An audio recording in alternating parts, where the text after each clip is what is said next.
Hello YouTube and welcome back to the channel here today. Today we're going to be watching a new film on our kind of run of films that we've been doing here today. It's Pompo the Cinéphile, and yeah, we're pretty excited to be checking it out. So in the past I've kind of had this wheel of films that I've spun around and shown you what's on it. I guess I can put the footage over here, but again, as we wind down, it's a little bit less interesting and it makes for a weird start of the video for me to be like, oh, I don't know what I'm watching. So again, we're just gonna, I'm watching Pompo, I spun the wheel. So yeah, this one's a bit of a weird one. It's the one that I definitely know the least about going into it that was on my list of movies. But I was surprised to see the kind of ratings and how high it was on aggregate sites. Like, it seems pretty good.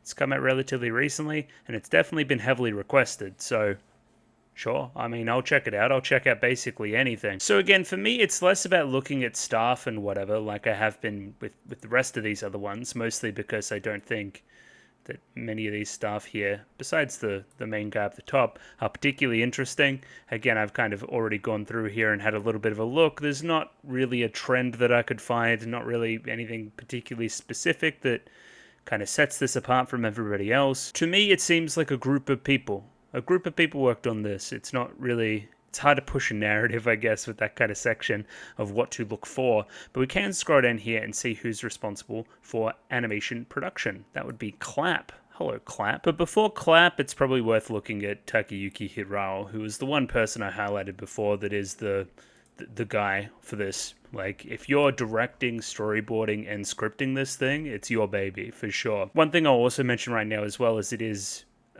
manga adaptation, a manga from Shogo Sugitani. So that's another unique thing. Generally, these films that I've been doing have been originals. And again, I kind of wish I had more to say about the guy. It's pretty eclectic, as I keep saying. Probably the biggest thing that I know of that he's done is directing a lot of Technolize, maybe seeming like the opening. Director OP. Does that mean he directed the opening or directed the whole thing? It is deeply unclear, but had a role on Technolize, which is a acclaimed show. Bit of a sci-fi thing. If I was to guess, I haven't seen it personally. Say what you want about that guy, he's got a lot of director credits, even if I don't know what the shows are. Like, what is Magical Sisters Yo-Yo and Nene? Apparently it's a film, so maybe that'll be something that'll be kind of running into this in a bit of a weird way, sure. Other than that, I can see a little bit of a Type Moon thing, because we've got Garden of Sinners here, which is a movie series, I believe, Type Moon, Type Operation, and then also have some work on Fate Zero up here. Also episode directing, a pretty pointy end episode of Death Note, so sure, been around the block. Attack on Titan. Somebody that's an Attack on Titan fan can probably tell me if those are good episodes or not. I don't know. Maybe they are. And again, the only other thing here that I've even heard of is God Eater, but that's because of the video game. So, I don't know. I didn't even know that there was an anime adaptation, if I'm honest. I guess you could squint and say Ufotable connection too, because we're saying Ufotable here, and then that would be same, and then that would be same as well. So, okay. Again, we're going to stop squinting and go over to Clap now. Where again, it's a little bit of a weird one. Not that much stuff at all, really, from Clap. I think I've heard of this. What's this thing called again? The Tunnel to Summer, the Exit of Goodbyes? Okay. Sure. Seems like a movie. This is the most anime movie-ass anime movie ever. It's a drama, mystery, romance sci-fi. Of course. Again, rating pretty well. The rest of these seem like music videos. Like, specifically, I've seen these two pretty boys before. They're in that one thing. Oh my god. I see them on my fucking YouTube all the time. Anyway, I know who these people are. The other thing I saw here was Odd Taxi director Baku Kinoshita Helms Hosenka anime movie. Sure. So there may be a movie coming from the Odd Taxi director from Clap. So good. I like Odd Taxi. Odd Taxi's amazing. Either way, in my opinion, that's neither here nor there. I think we should just focus on what's in front of us instead of the stuff behind it, which seems a little bit haphazard, if I'm going to be honest. What do we see in front of us? This is the poster. This is the key visual. This is the one and only thing I'm going to look at this thing before we jump into it. Maybe some analysis of the title. Listen, I'm going to imagine that this is Pompo, and that Pompo is a cinephile.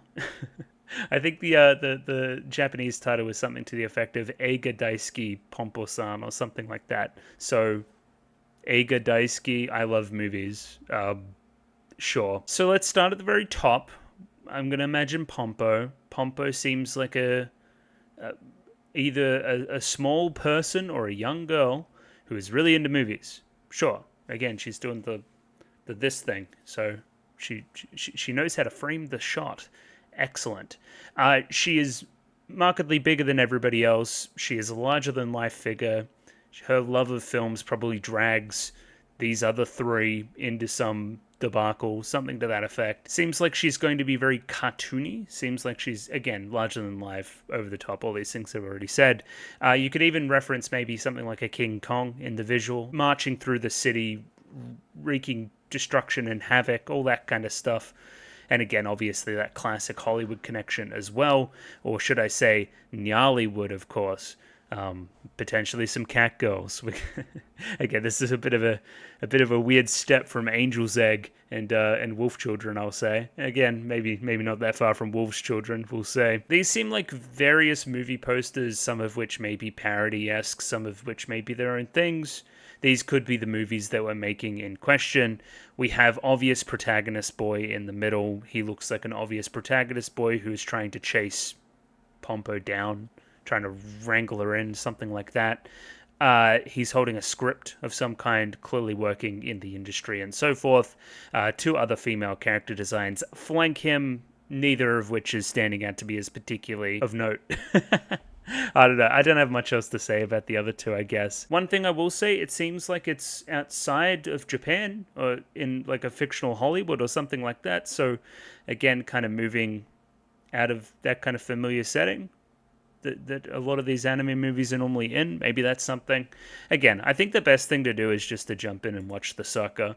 I think that's how we're going to get the best out of this. And I should shout out my patrons before I do so. I have a patron. It is linked in the description below if you would like stuff 1 week early. If you saw that wheel before, it'll be one of the other two. It'll be one of Millennium Actress and Redline. So look forward to that. That'll be up on Patreon. You can pay me $6 right now and see that video 1 week early, as well as getting double votes in the next poll, whatever that poll may be. There should be one on the channel right now, actually, to my knowledge at this moment. So yeah, check it out at your leisure, I guess. Many people have done this, up to and including Mickey Babbers, Charles ++, Bananarama Hamadama-sama, Bobbin, Chubba Dapper Dwarf, Domobot, Ed, Fancy Question Mark, Fleur Nightingale, Fruit, Gloriana Tenebrae, Glyke, Greybeard, Gus N, Ika, Ice, Iria, Yako Yavanen, Jacob R, Joran, Kelvin, Clem, Nosta, Cot Begemot, Lick H, Lou, Master Detective, Mistake L Chen, Molly Weinberger, Mr. Maniacs, Parnick, Pencil Sharp 333, Ragashingo, Runlad B&K, St. Lily, Sal, Sam1373, Skeleton, Voiko, Without a Net, Yuan Shu, Yuki Ali, Zach, Akomensa, Binshi, Hans Peter, Marsh, Voodoo Chili, Ichu, Koichi Kaito, Matthew Bradshaw, Need, and Rantiki. Thank you to everybody for giving me money. I like the money. Let's dive into this sucker. I've got the... It's a version of the movie. Let me find it. Hang on. GSK-kun. Sure. It's a BD rip. Should be a rip from the Blu-ray, you would have thought. Potentially a translation from Soul? Okay. We'll see. We will see. Again, that one just seems like the most obvious one. The most recent one with the most stuff on it, so... I don't know. Maybe different to your copy, just keep that in mind. But there is a picture-in-picture version in the description below. As always... I should get up the film and tell you a time code and then we'll jump right in. Rightio, Pompo the Cinéphile up there ready to go. 1 hour, 34 minutes and 7 seconds on this one, so sync up accordingly with your own copy. I'll just pop over here briefly and just show you this. Or this. And maybe that'll help you as well, I don't know. It's up to you.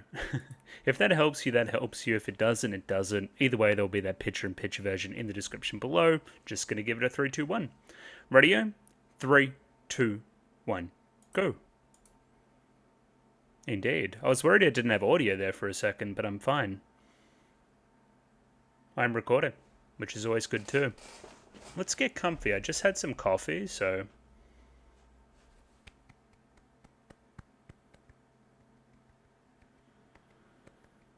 Oh, clap! Of course. Okay, that makes a lot of sense. Yeah. Good for you. He was on the poster. What is your role? Editor? Loves a Pepsi, though.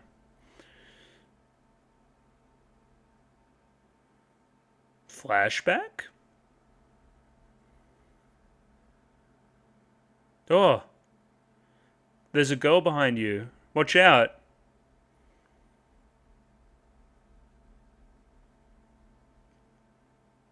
Oh, we have an opening? Hell yeah. I love anime movies that have an opening.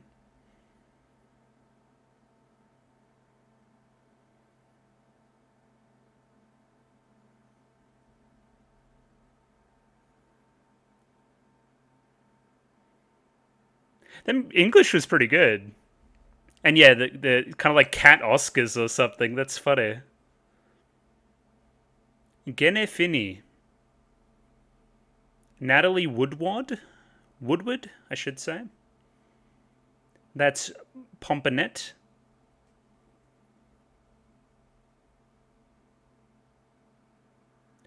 She's had like 14 different jobs already. What the hell? Don't run into the tree. Watch out. Okay. We're fine.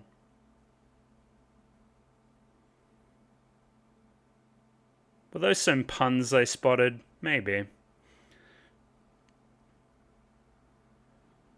Ooh, I liked that effect too.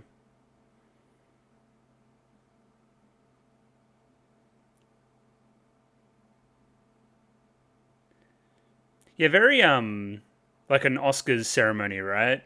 Almost like vaudevillian performance. Very showy. Alright, but what of Pompo? There didn't seem much Pompo there.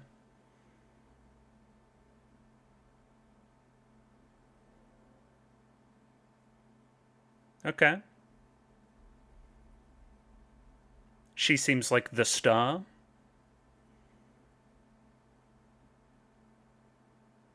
Jean, of course. That makes way more sense. Gene. I didn't know that would be Western. Well, I did, but...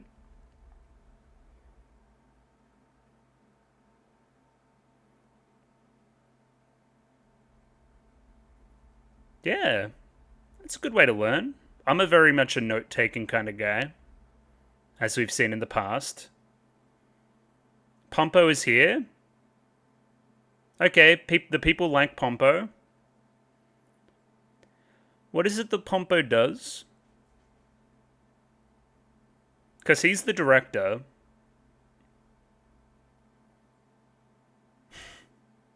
Yeah, not really my kind of movie. Sometimes.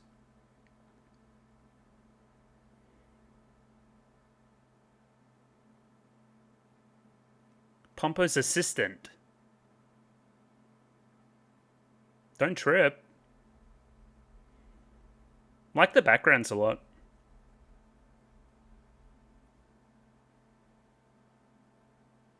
Producers. Okay. Pompo's got some money. Hey, if they're doing well, they do well. That was a great cut. I liked that a lot.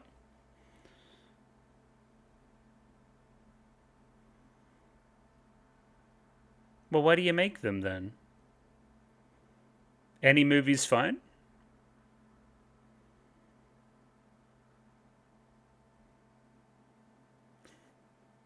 That's fun too.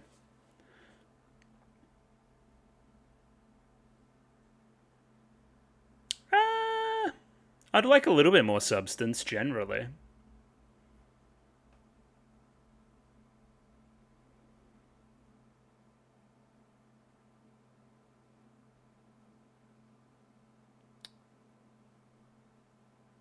Depends on what you're looking for. Run her down.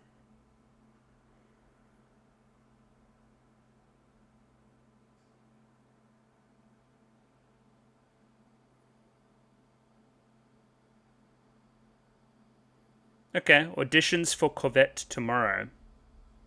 Now, I think that may connect to that other character, the one that was just waving the thingos around, that was working a bunch of different jobs. Been there, buddy. Somebody who perpetually has bags under his eyes. Ooh. Yeah, there we go. That girl. Ooh. Yeah, that was fucking cool. There's some cool stuff. Hang on.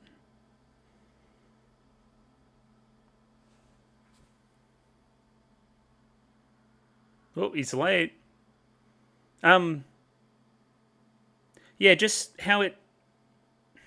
Yeah, that stuff. I don't know what they're doing there, but it's cool. I think it's just an effect.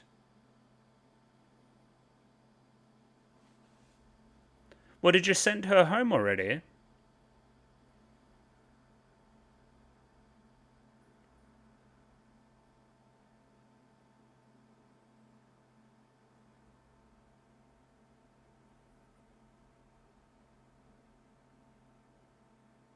Reparations, you say? Marine!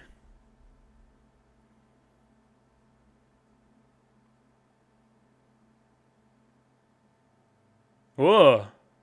Okay. The CG's not too bad. Packed theatre, too. Hang on now.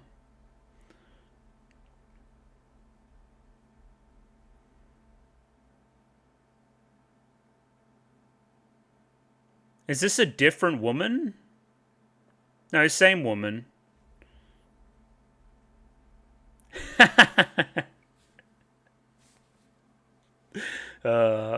Me watching some of the stuff on the channel sometimes. It's utter bullshit, but it's amazing. Why does she hate it? Pompo, you fucking produced it.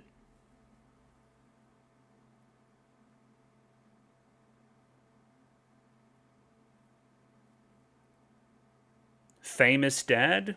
Or famous grandfather? There you go. J.D. Peterson. It's the Peterson studio as well. That's where they were doing all their stuff.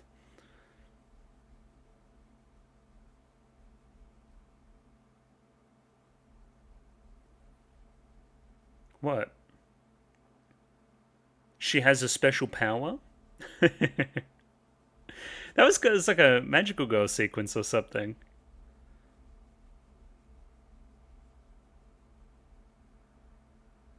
Yeah, so Jean, it seems like we did a little bit of a backstory. It seems like he was in a cinema alone with her one day, just watching some Kino as you do.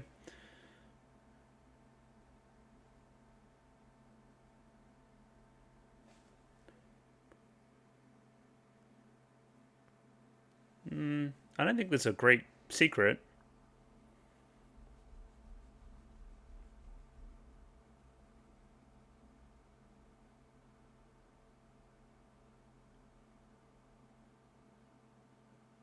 Yeah, that looks fucking awesome.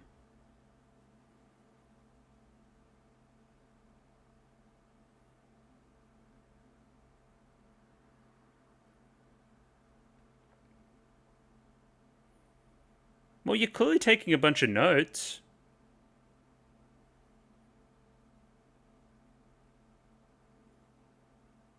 Sometimes.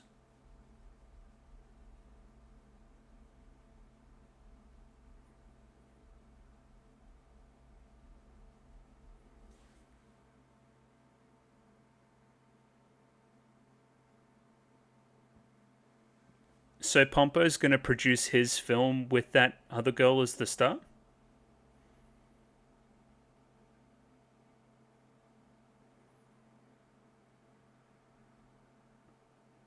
Oh, cutting a trailer is a good way to get started.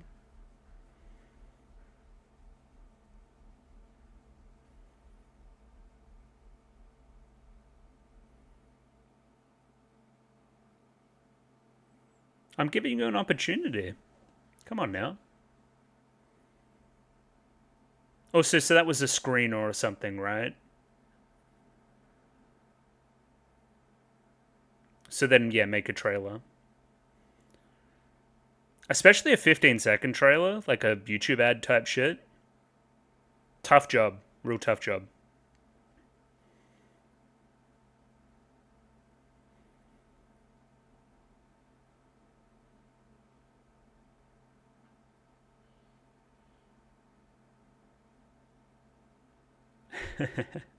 All the pressure's on, just know that.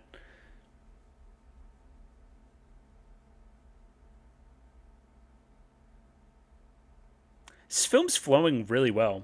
I really like the editing. Yeah, this kind of stuff. It's its point of difference at the moment. Ooh.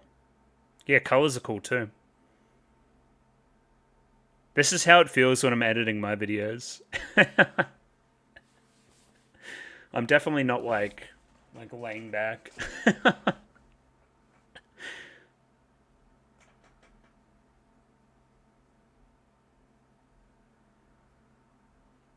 The mouse is my sword.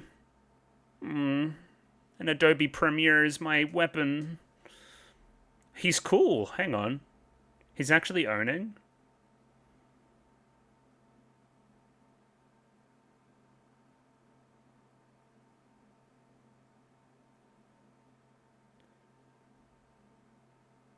The fight sequence of the year was a dude in editing software.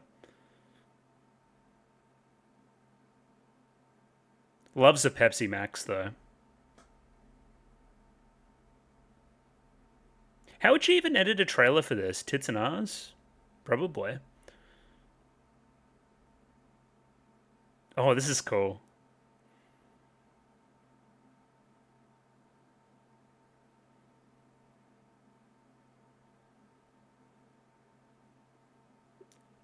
It's a pretty good job.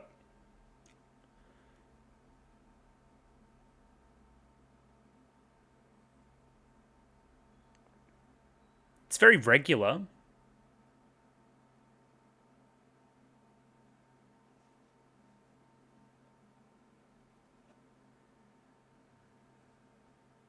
I liked it.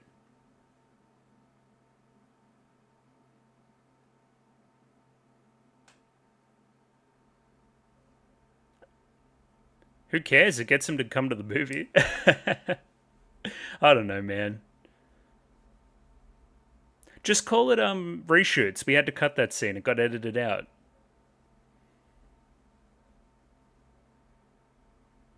Make another one. Come on now. I wonder if I go back in the... If that took 15 seconds, actually. It felt like it did.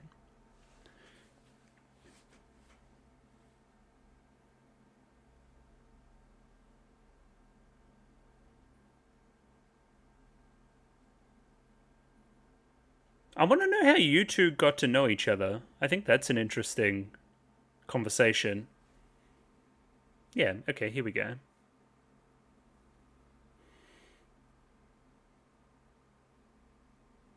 Well, think about it. Pompo's got that eye for cinema. She may have that eye for people as well. Creme de la creme. Okay.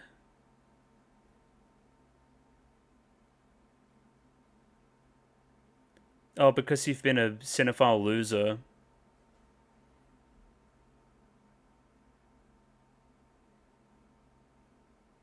You're a sad sack, so you're fit to be in the industry. That kind of matches, I think. That's another really cool cut.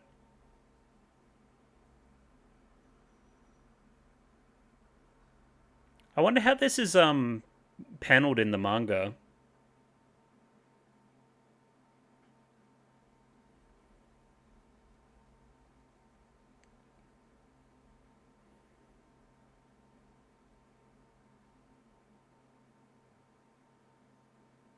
All framing through the donut for the creme de la creme kind of motif. That's pretty cool. Oh, Chuny.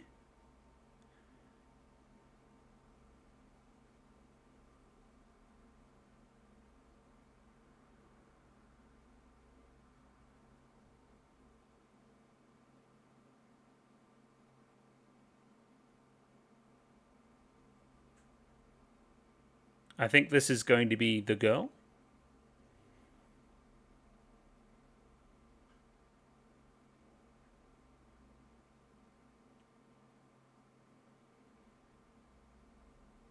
She has that. She has it. Whatever it is, she has it.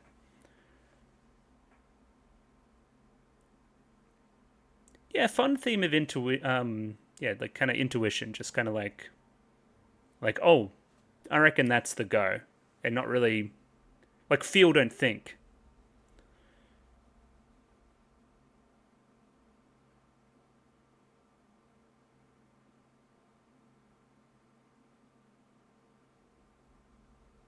Just put it on 2 times speed.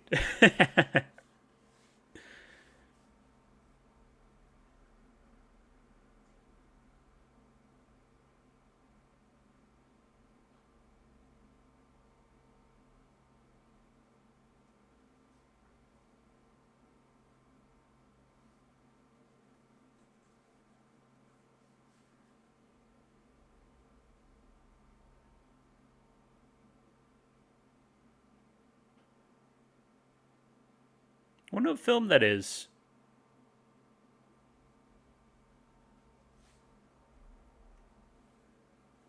Good joke. 90-minute films are good.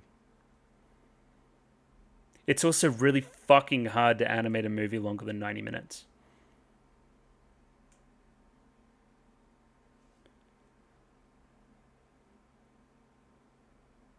Depends on what you're watching. Again, say you're watching Killers of the Flower Moon. I think you'd fetish. You want that kind of movie to be 3 hours, I think.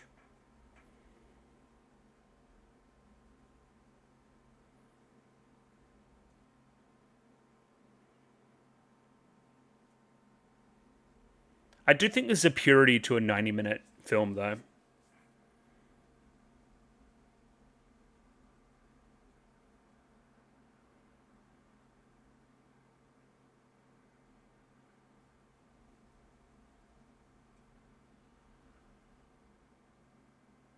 Okay, maybe we're changing our tune a little bit.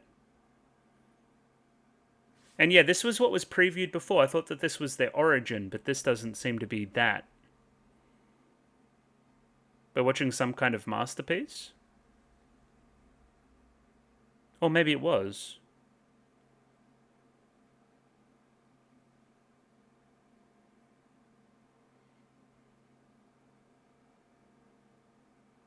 Oh, I like the colors. What is that? Meister?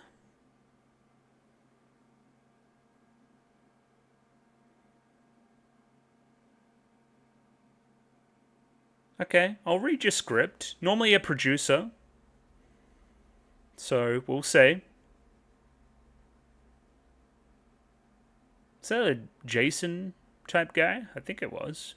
No, it's not. He's got a mohawk. I don't know what that's a reference to. I'm a Dumby.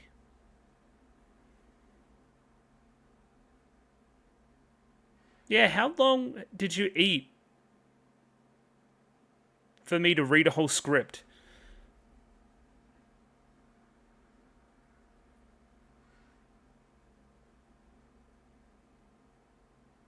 What do you reckon?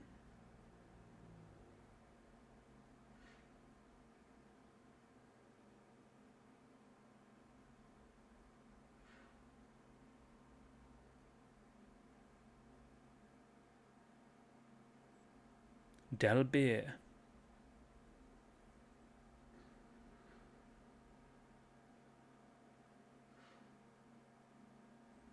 Damn, only 2 characters is kind of crazy though.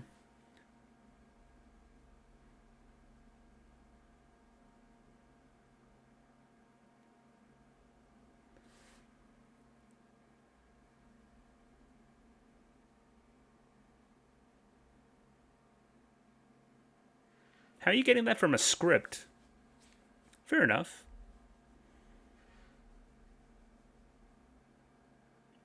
The script good enough that you can kind of imagine the visual component to it? Sure.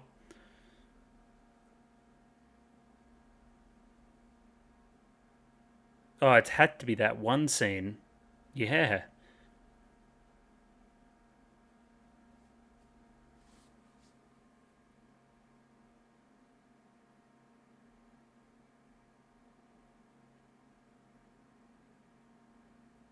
Okay.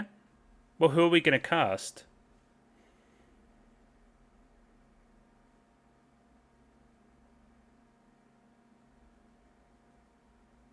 That's the guy from the very start, I think.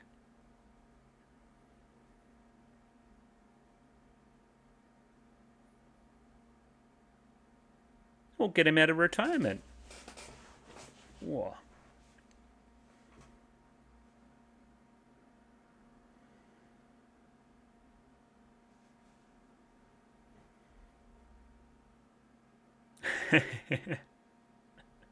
There's no way it'll flop. There she is. With a haircut. Natalie Woodward.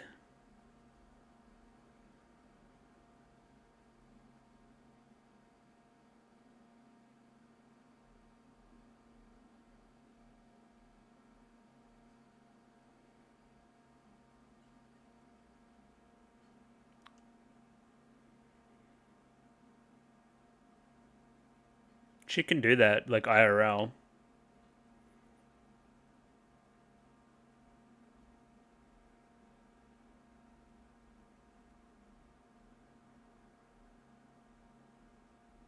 Okay. Seems like we've got our setup. Whereabouts are we in the movie? Yeah. It's inciting incident time.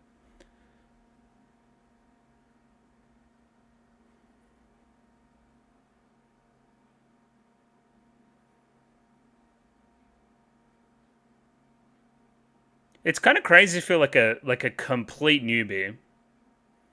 You do see it though.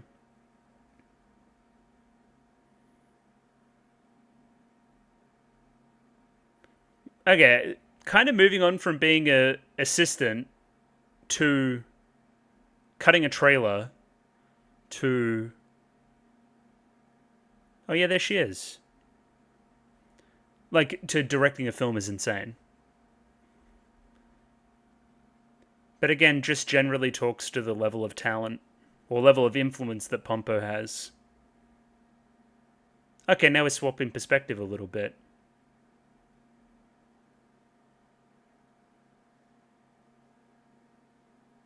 Okay.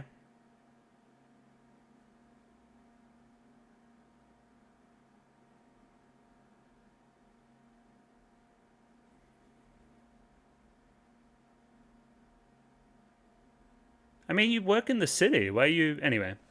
There we go. Oh, guy behind her looks like a character too.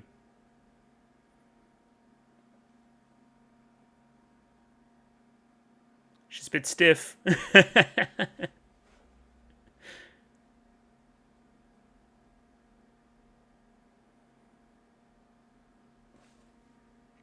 Getting that wipe was really cool.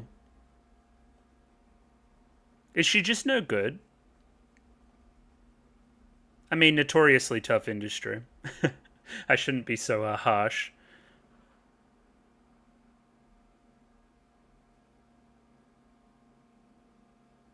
Ooh, very realistic looking fruit.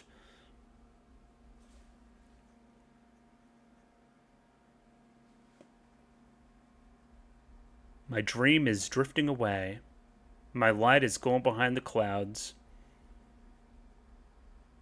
Head up. I've seen the rest of the movie, so I reckon you're going to do okay. The Joker?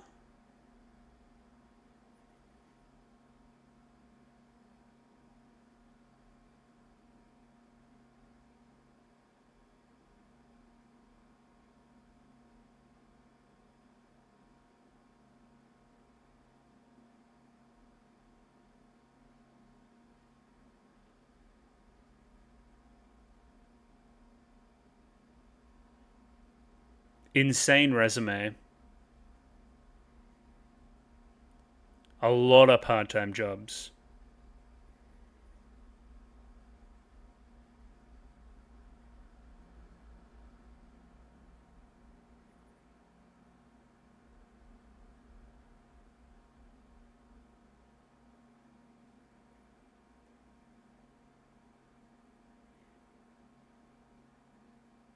Oh, really?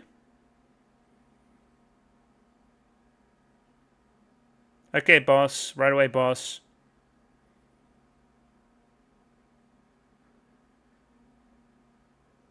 But she's in the B movies. Wouldn't you? Anyway, this seems like a different kind of thing, a very awardsy movie even. Hence the Oscar-y type of setup before for the opening.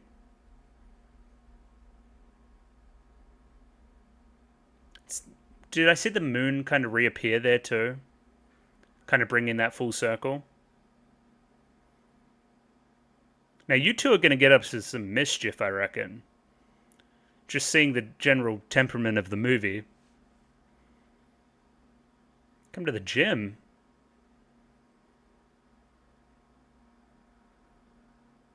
Yeah.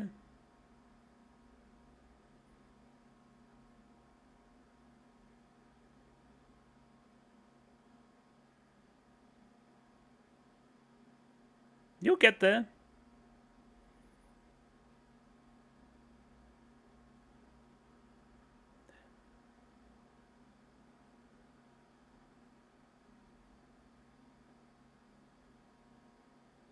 It's a really weird point of view swap in the film.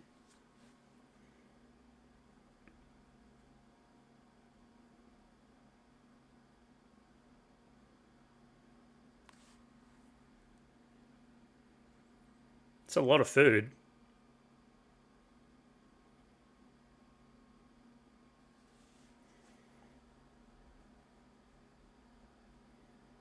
Well, she hasn't cut her hair yet.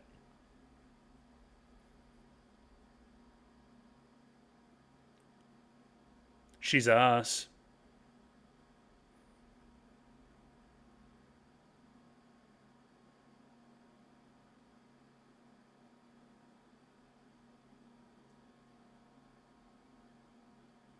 Okay, fucking Pompo's here. Come here, I'm literally cutting your hair.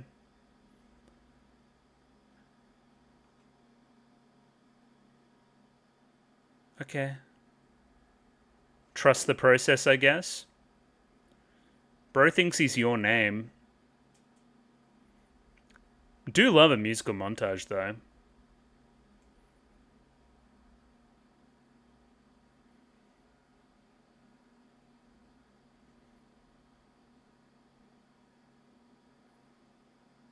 Yeah, that's a bit better.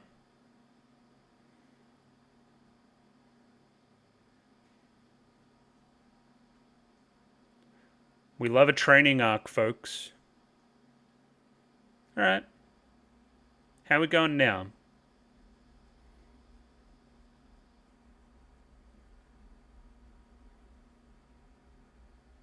Okay, so there's a bit of a time skip. Just in general. It wasn't like that.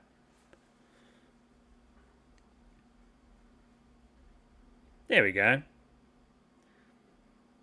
I do like the rewinding and fast forwarding thing's really cool. That's another really cool edit. Yeah.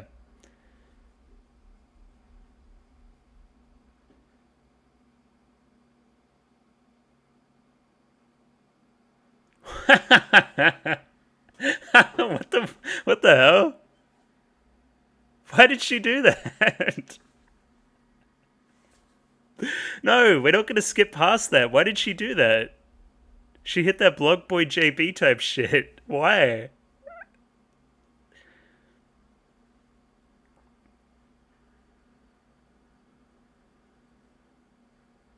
All right, Gene, what are we up to, buddy? I need to lock back in after that ridiculousness.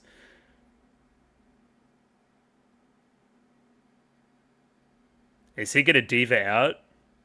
Also, he's JoJo as fuck. What the hell?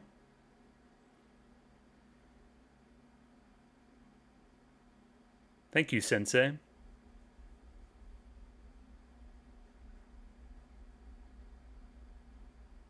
6 Academy Awards.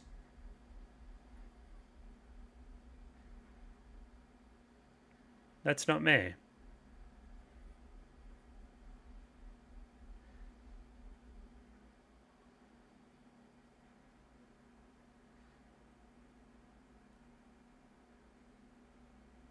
Okay.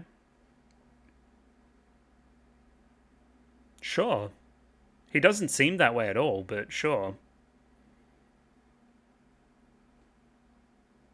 This is the most Hollywood director-looking character ever. Mr. Swirly Glasses himself.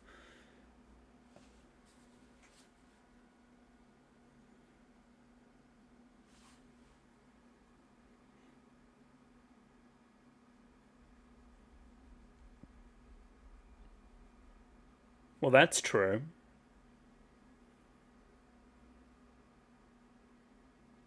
Well, maybe Pompo. I want to make Pompo's most favoritist movie ever.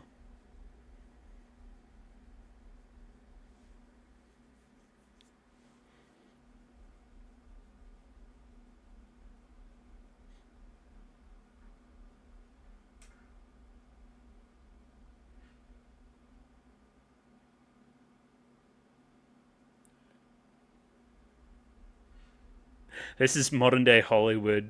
65-year-old man.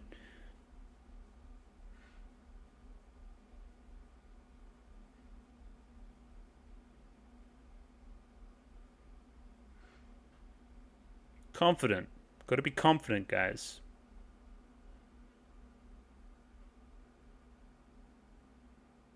Not at all. Isn't that kind of what we casted?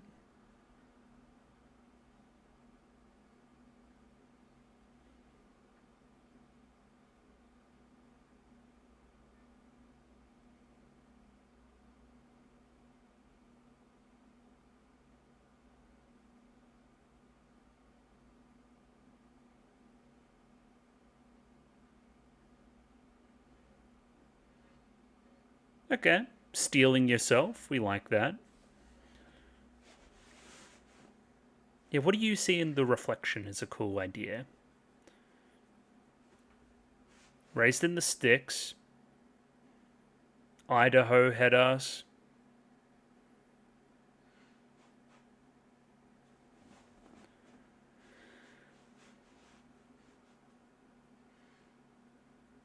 Whoa! Scary painting people.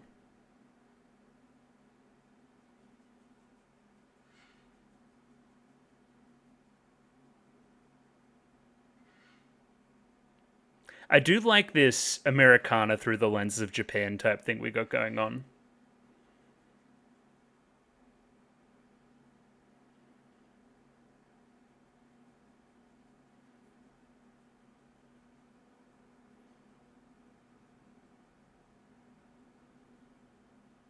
Well, that in combination with what Old Mate said about making it for a specific person.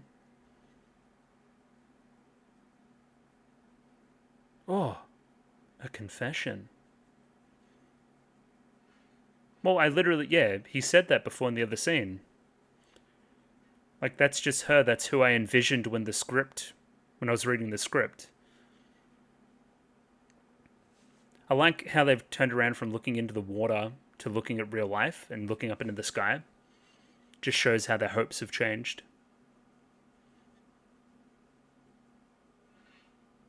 Okay. Yeah, again, that kind of stuff. I'll keep saying it. That's the point of difference.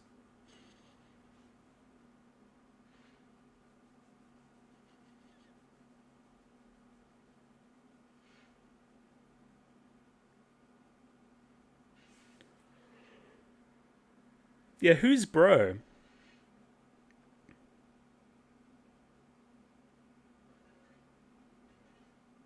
Alan. CC money guy.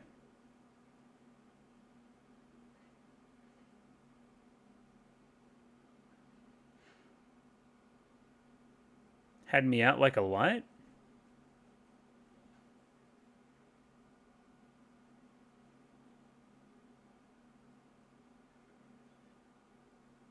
This guy's popping Zan on the plane. I don't know, do you? School? Went to school together? Something like that? Don't know.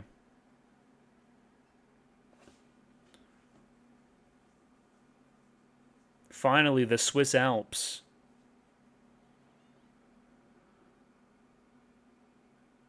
The backgrounds are cool.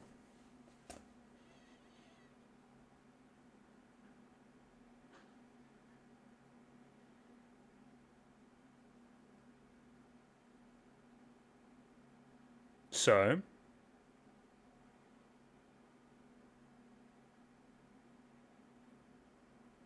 Yeah, you're in charge, buddy. That's what a director does.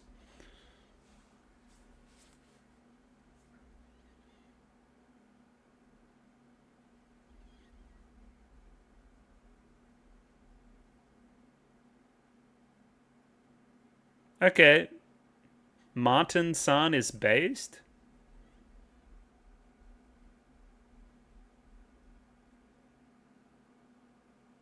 Okay. I mean, we'll see. The movie's still got to come out.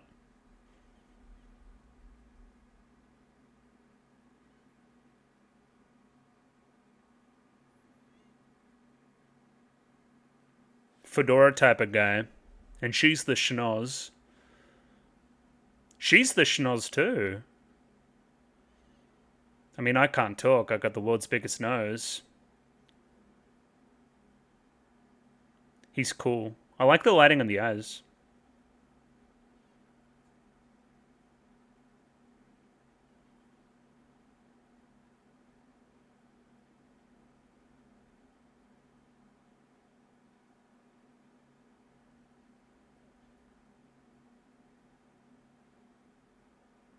It's the letterboxing, right? That's really cool. I think that's part of it too.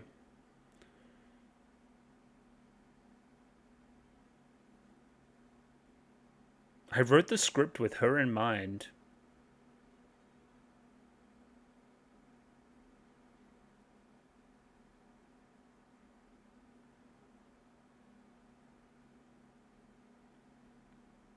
It's like that Bradley Cooper film, Maestro.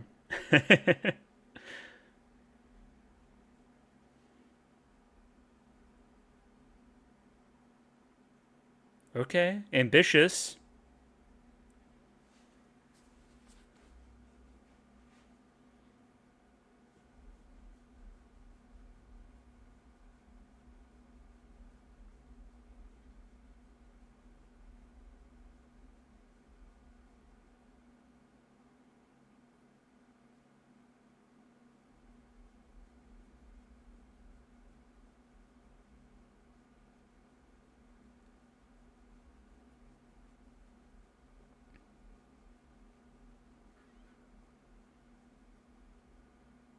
No alcohol on set, please.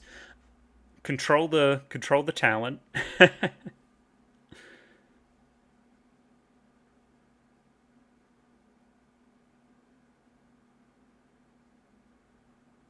Well, it'd be a point of difference in current day Hollywood actually getting the fucking lighting right. Again, I'm no expert, but holy shit. Films just don't look as good as they used to. That's a human fucking goat. That's scary. I didn't like that.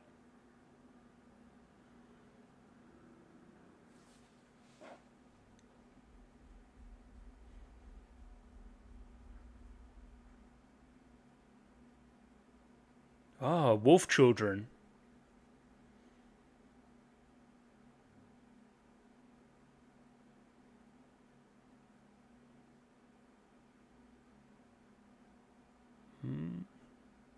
Restrictions, sometimes having that kind of stuff makes a better shot. Yeah, use the fog.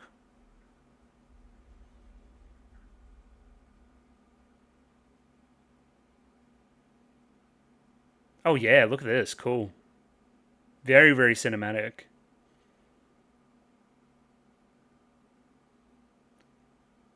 Evil looking goats.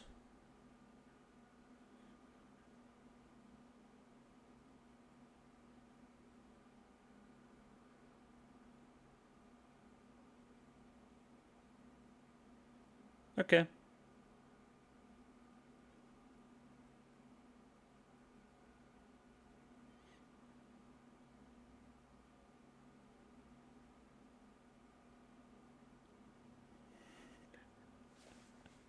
Last minute paper cutouts. And again, you need the smoke there to hide that so it doesn't look stupid.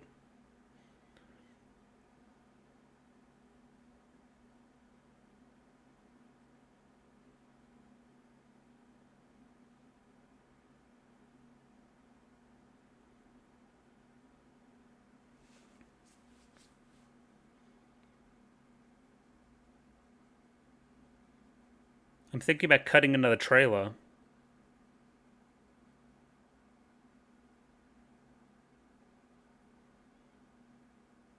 Yeah, you're the director, buddy. Come on now, buddy. That's just the actor speaking.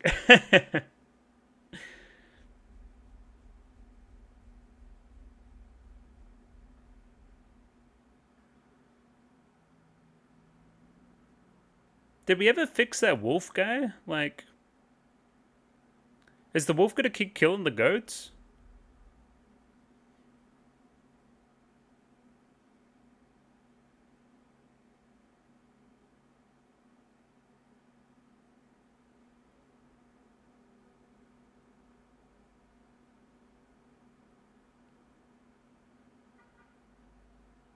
Well, this isn't a fucking collaborative project, guys. Come on now. I do see the vision for the scene, though.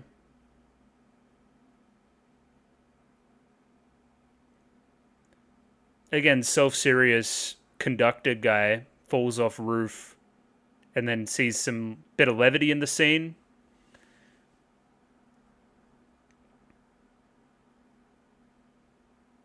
It's meant to be like a cute difference in character, show him changing over time.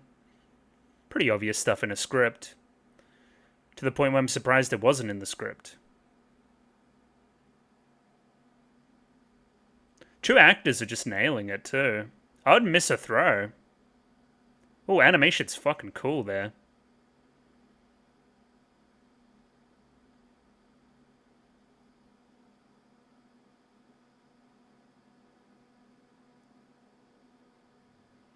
As long as you can cut together something resembling a scene from all this footage, sure.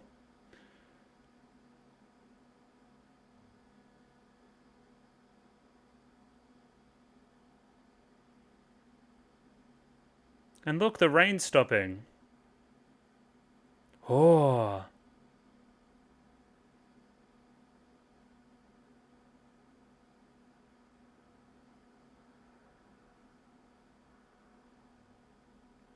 What did we say early in the film? Something about using the scenery and that kind of thing? Yeah, that's kind of in line with that, I would say.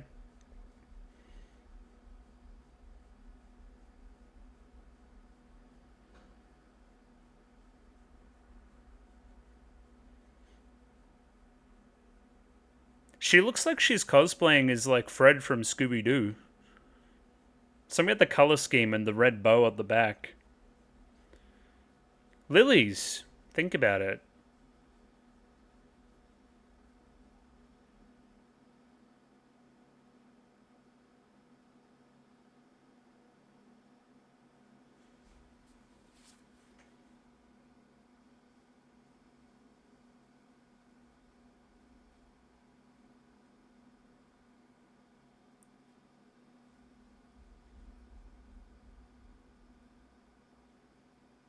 It looks cool. It's very it's too anime for Hollywood though. Do you know what I mean? Like it's not cool enough. Or too cool, I guess.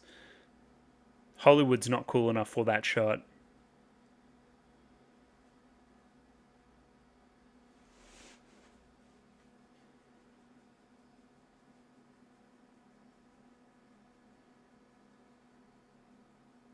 I mean, you have the eye, you have the vision, right? Alright, where are we in the movie? About halfway, midpoint. Still needs to be something that goes bad at some point. Seems like we're generally unsure about how we're going to do making the movie. Seems like it's gone pretty well. So what goes bad then? This guy's on hella drugs.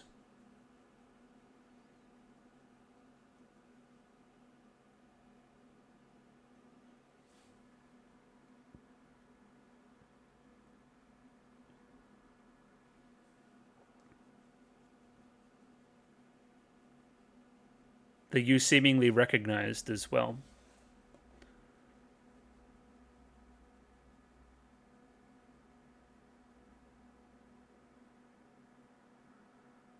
Bully.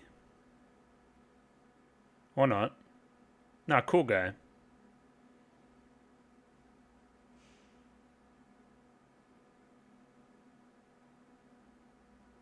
Okay, he's owning it.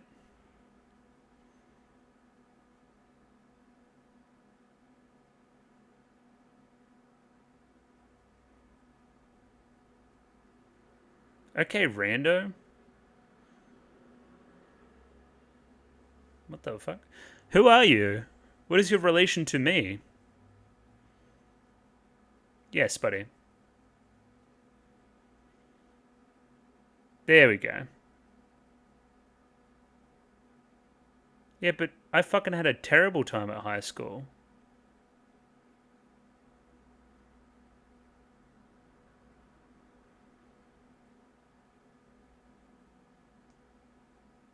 It's fine.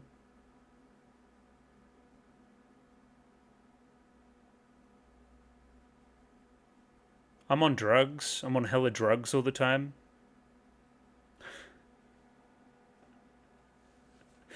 I'm an investment banker on drugs. It's never been done before. Yeah.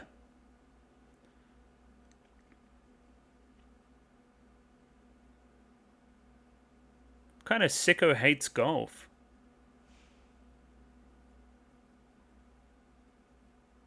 Okay.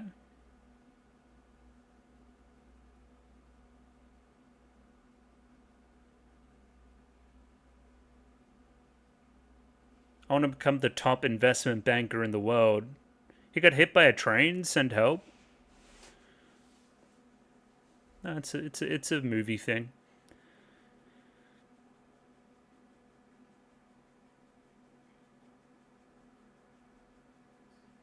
Oh, what a terrible fate. Oh, never mind. Okay, bit of perspective. I would recommend not standing in the middle of a traffic intersection, though.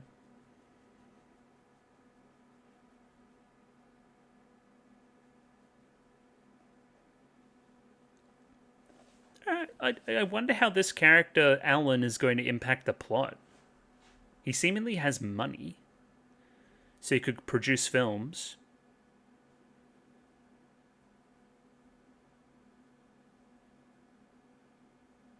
Really?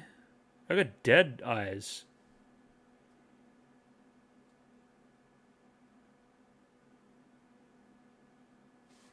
Same cut again. Okay, so now we're filming the orchestra stuff.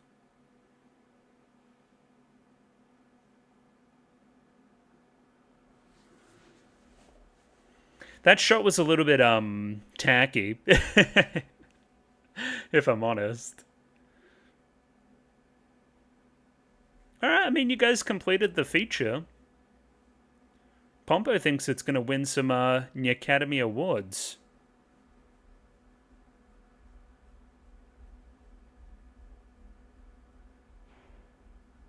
What's he thinking about?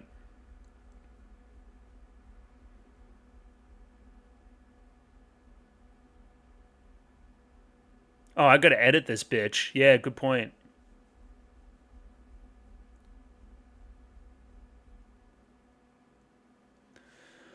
Director and editor is insane amount of work. Yeah.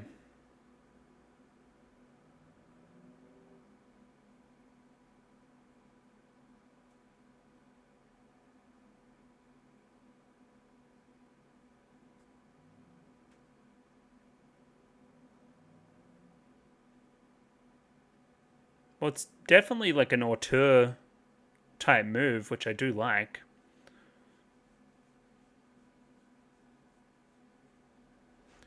All I've seen this guy edit before is a trailer, which I mean, like, good job, but the 4-monitor setup is insane too.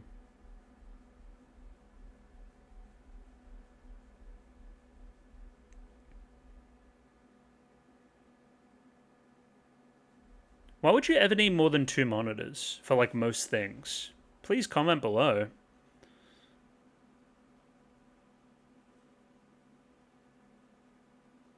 Because I make YouTube videos and I have like OBS over there, and I don't really use the second monitor besides that.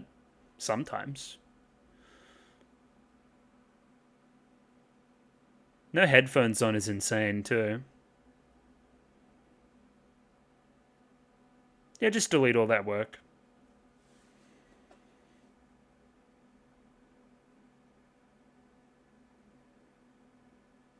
Okay, I like that cut though.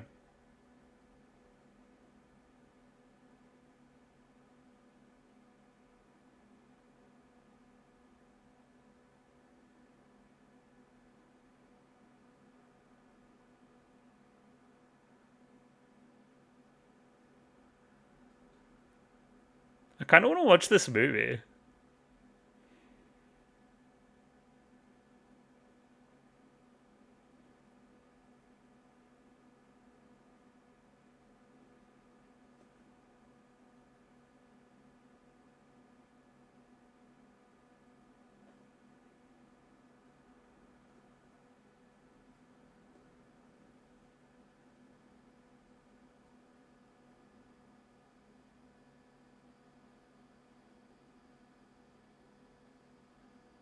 That seemed like a really good edit. It seemed practical. I liked it.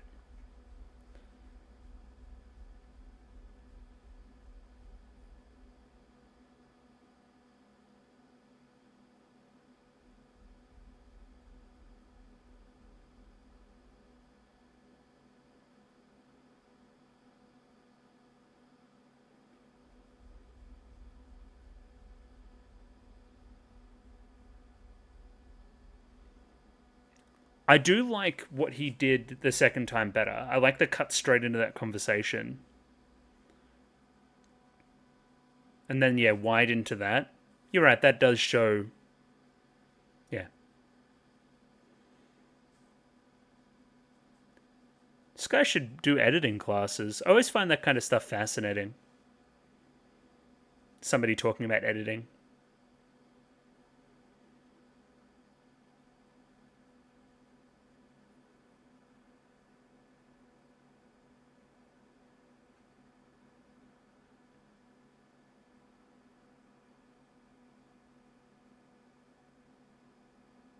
Why did she go to Australia?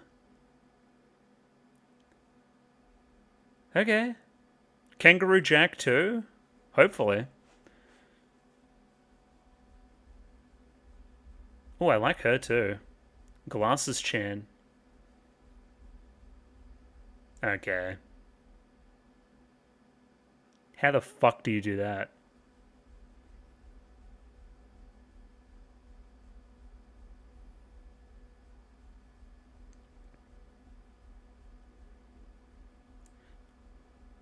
Ah! Let's throw out 10 years worth of footage. I do think this kind of movie going for like 2.5 hours would be a tough watch.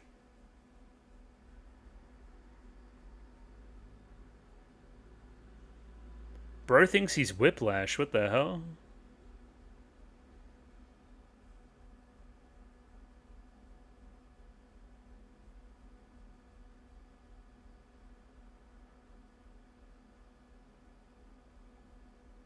It's very meta because this is very good editing in a scene about editing.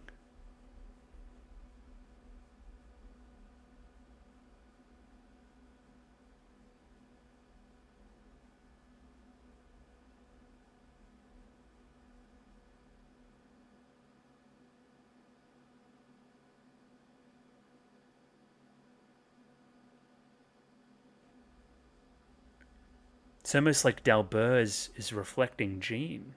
Think about it. A tireless devotion to something that he can't quite get right.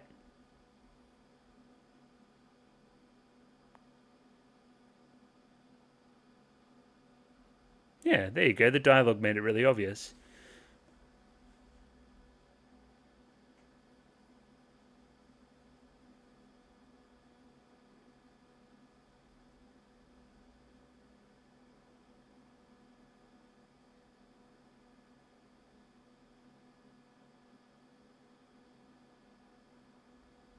Ugh. The bags under the eyes, too. Okay, that stuff's really cool.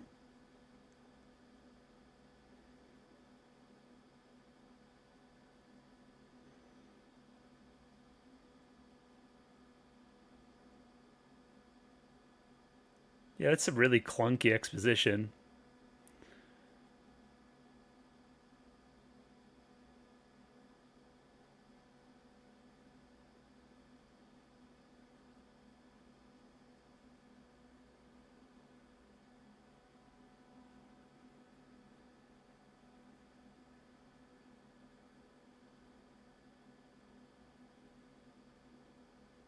Oh, talk to Peterson. Or Peter Zen. Sure. I mean, you don't need to do this on your own.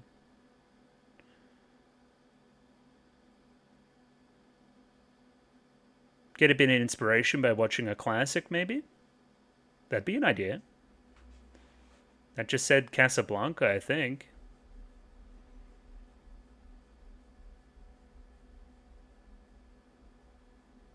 All these like film reels too. Classic older films.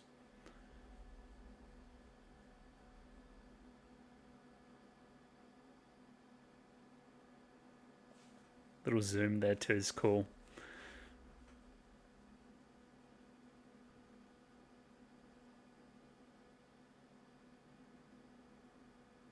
Is this how you used to fucking edit?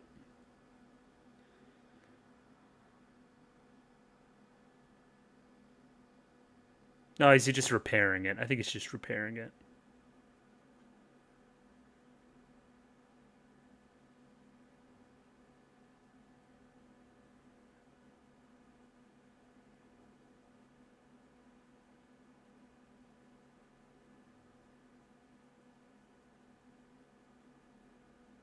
Because I want to impress Pompo.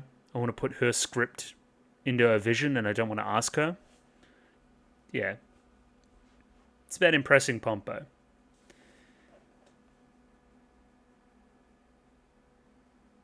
Yeah.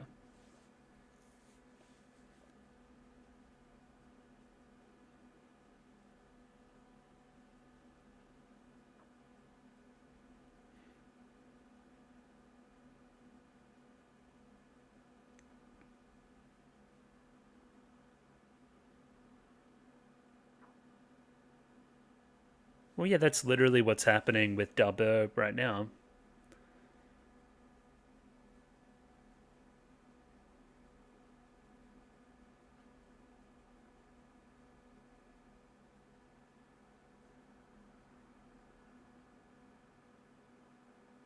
The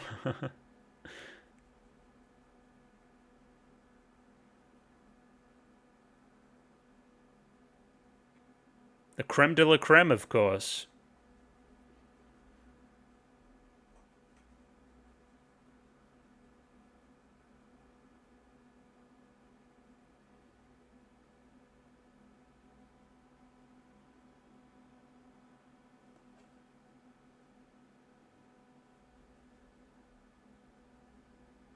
The backgrounds are gorgeous. Oh, I'm in the movie.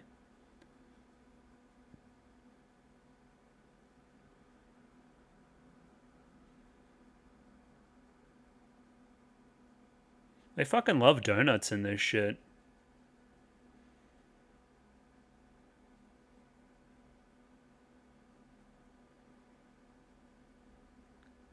This Martin guy is amazing.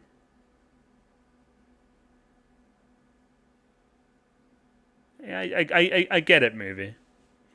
I get it.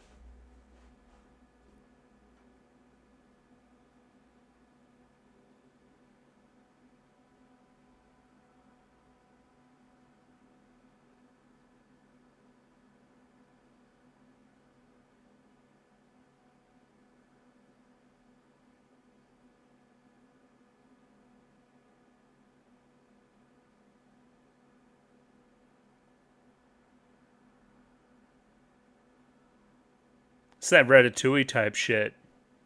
Because this is like he's like dead wife or some shit. Dead mom, dead wife. Okay, I like that cut though.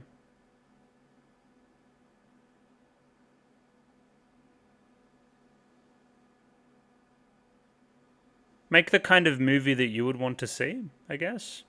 Sure.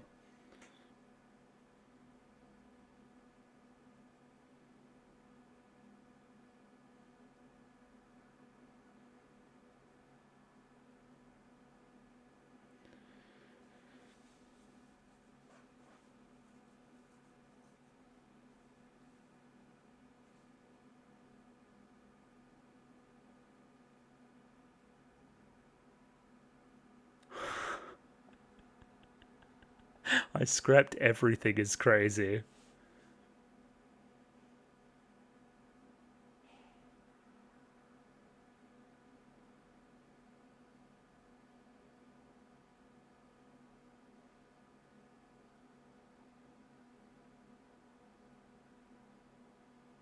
Okay. Reshoots. Never a good sign. But he's got a vision.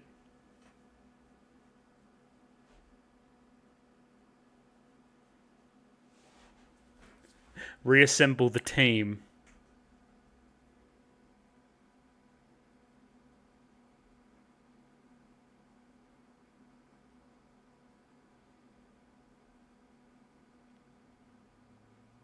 You.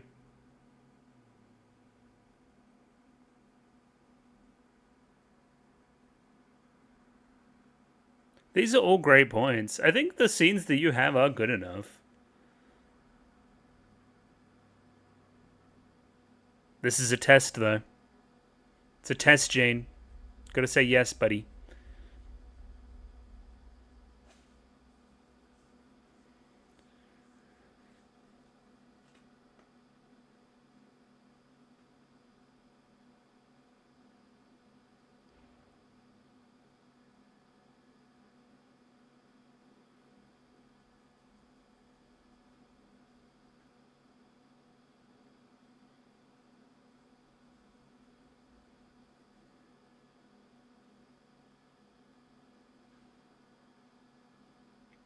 I'm trying to put together this movie's story, like that script. So this would be like start a third act type shit, which, again, perfect spot.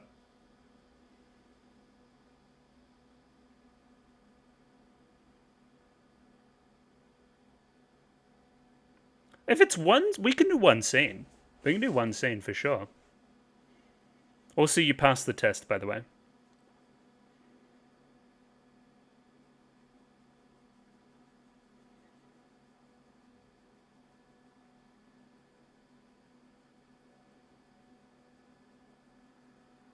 Okay, bye. Okay, it wasn't a test. But you're gonna do it for him anyway. Yeah, there you go. Yeah. Still a good thing, ultimately. I wonder what this scene we're missing is. It feels like we've got too much footage more than anything else. Because he wants to cut it down. Ooh.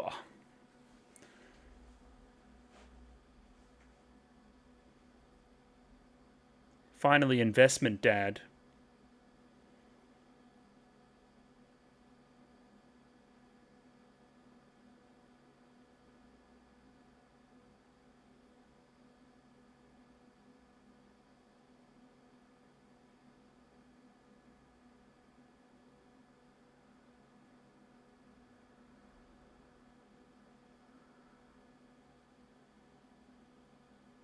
Well, I know the guy. I don't know.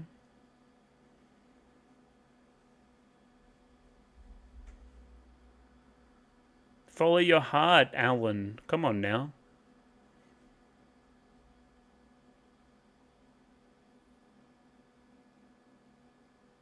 Okay.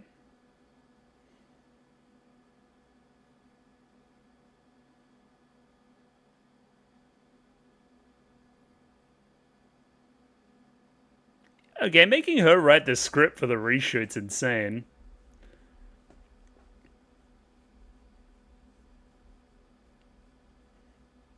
Blue lock? Anyway.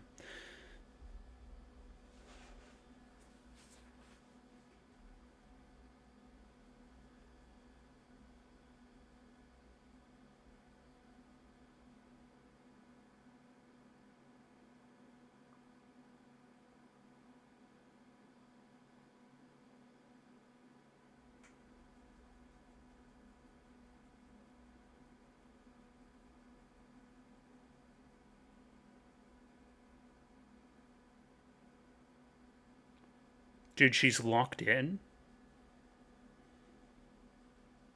Misty is a stupid name, too.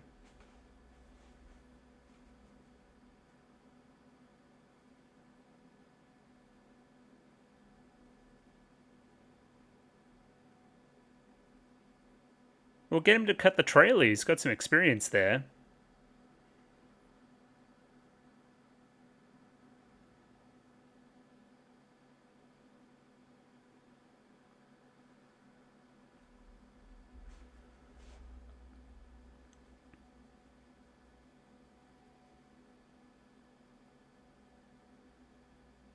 There you go. This is the perfect thing that they should do with this character to make him make sense. They introduce him early and that relationship with Jean so we can have him fund the reshoots later. Put it all on black, buddy. Come on now.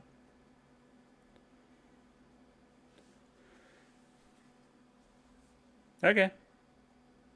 Trust the process. These time-lapse shots are amazing. Yeah, there's been a fair few in the film. Okay, Dad. Hair slicked back like a real villain.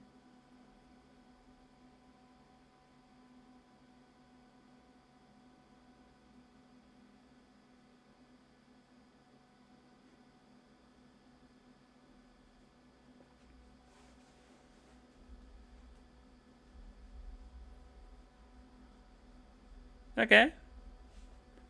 Dad's a cool guy. We like Dad. He's not a real villain. You've only got 2 slides? What have you been doing?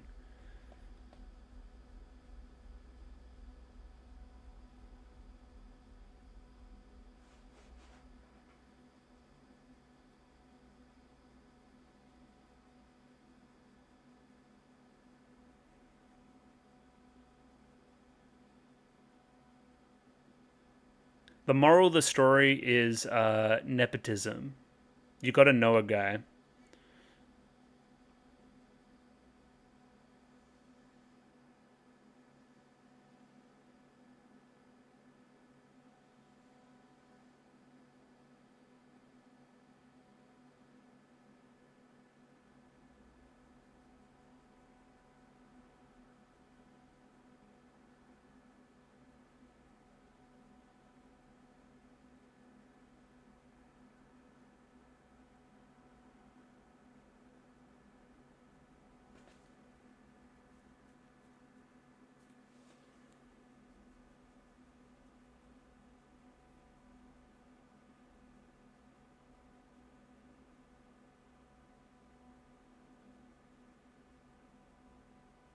Come on now. Head up. Don't look down.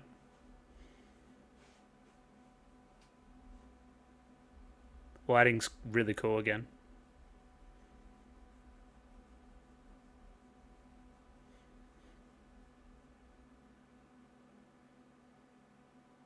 Oh.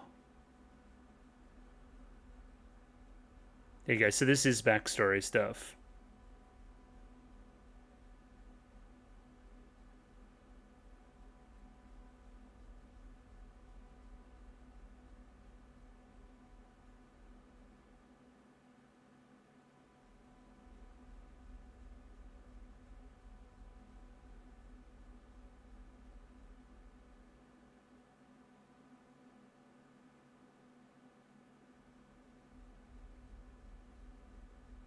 Okay.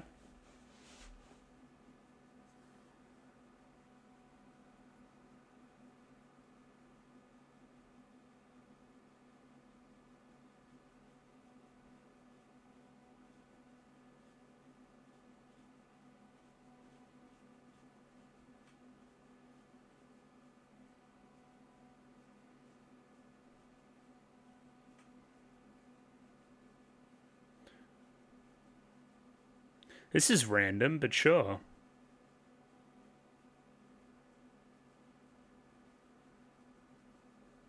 This is a movie for people that love Kino.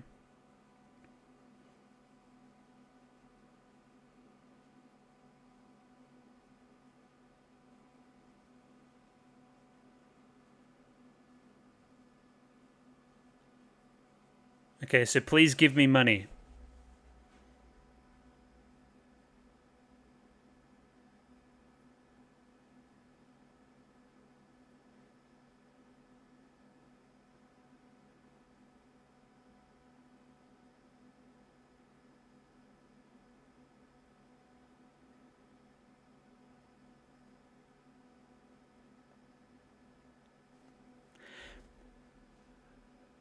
Very charitable view of bankers.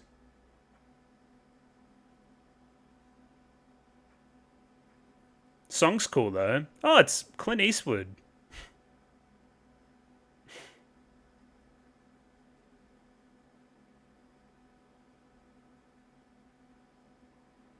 I agree.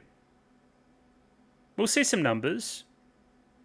This thing's gonna do numbers. It's gonna win 1 trillion Oscars. Oh, excuse me. Nyastas? I forget what we called them. The Academy Awards, that was it. What the fuck? You can't do that. This is some fucking viral marketing shit.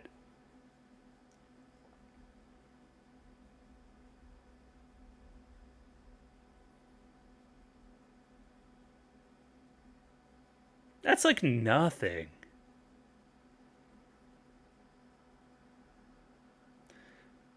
Well, I mean, yeah. Movies are fucking expensive, dog. I don't know if that's moving the needle.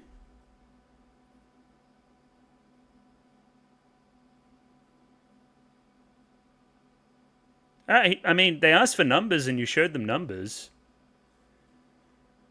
Why do they hate it? They want to make money too.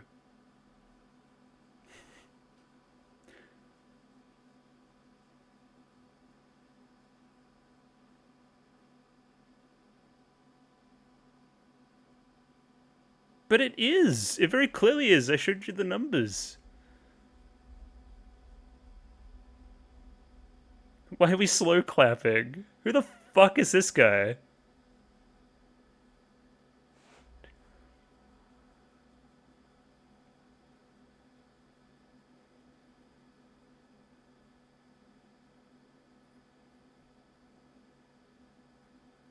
Cute. I like that though.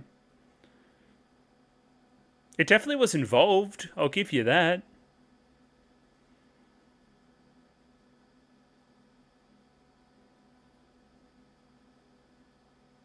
I'm kind of like, yeah, he's going to get the funding. That's fine. That's all well and good. We don't care. Show me what he's filming. I want to see what the film needed to make it better.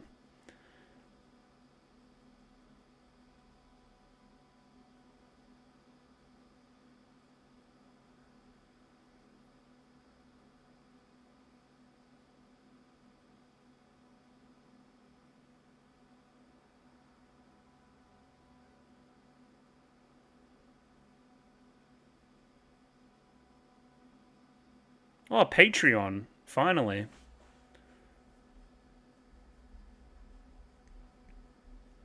For lovers of Kino, please. Please send me money.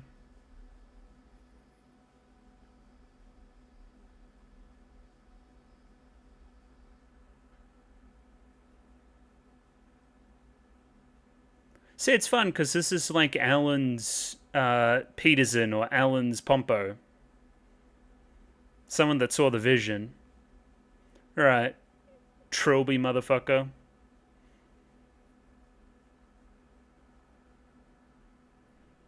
I don't think there's ever been a Wilder meeting.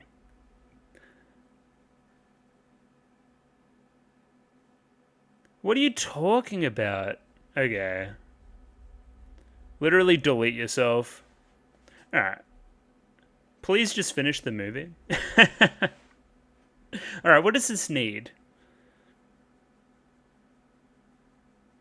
It's okay, dude.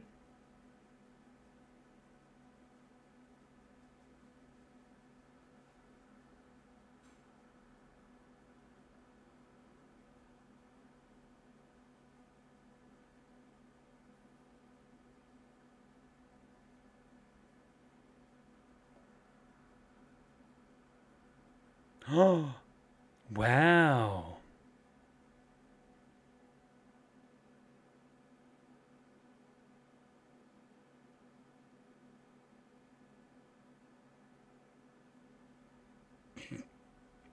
She's disappeared a little bit, yeah, for sure.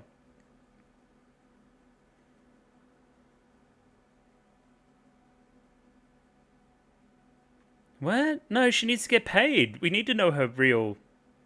What?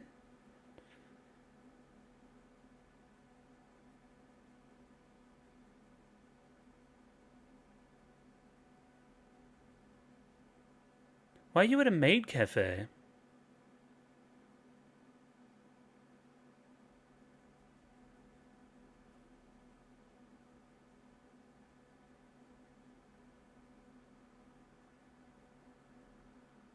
Okay.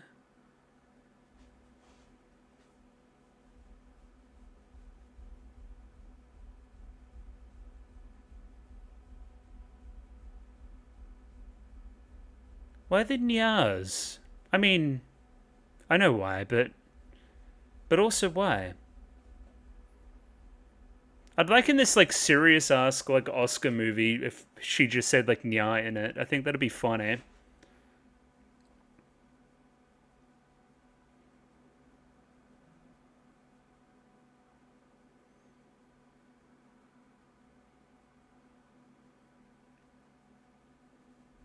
Damn bitch, you live like this?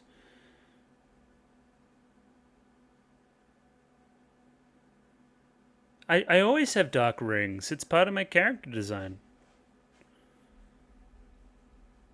You know, 53 straight hours.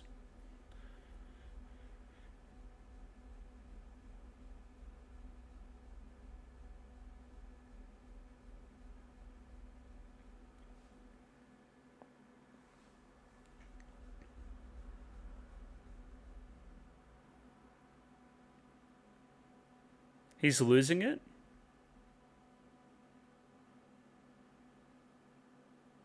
He's fucking dead. Oh god, no.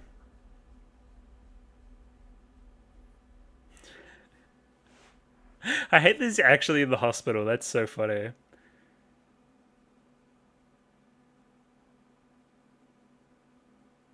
Potentially the director should have an editor. Just a thought.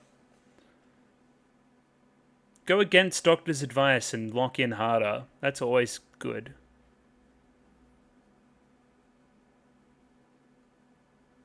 Get Alan to do it. He's fucking pretty keen about the whole thing. Yeah, these time lapses are fucking cool though.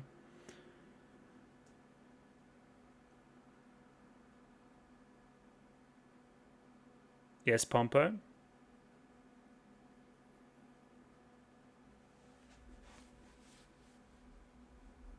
Little pout.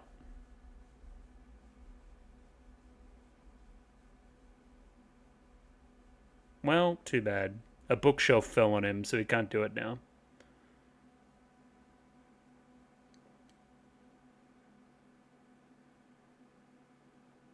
This is terrible. You should probably just delay the movie. I don't know, man. Literally in the hospital gown.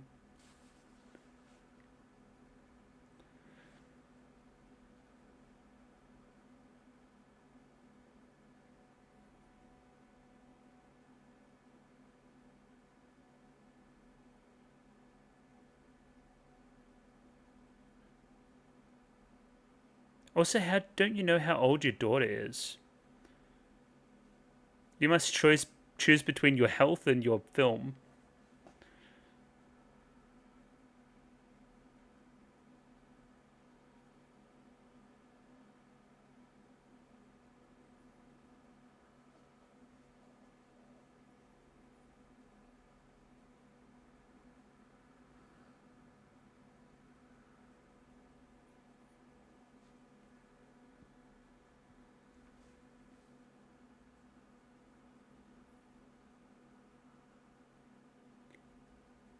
Girls band Cry.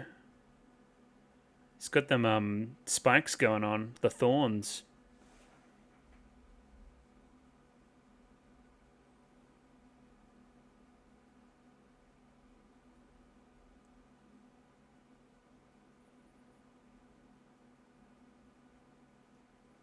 How long is this movie going to be?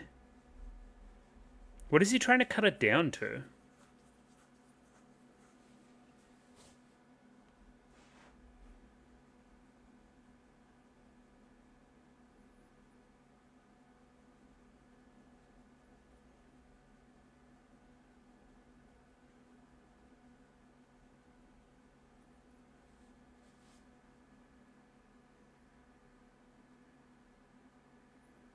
Okay. Okay. I don't need to wear the hat while editing. I do, sometimes.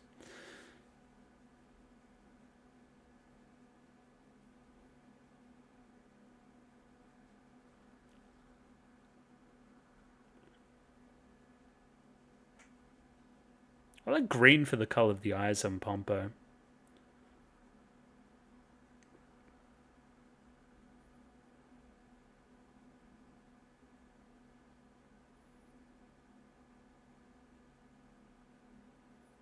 That's really why I should... Yeah, that's really why I should edit by myself.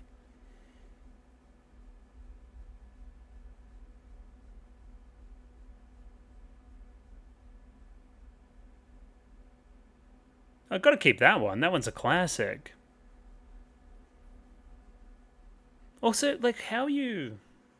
Again, maybe I don't know enough about movies, but how did you shoot so much necessary footage and not just reconsider that in the script stage?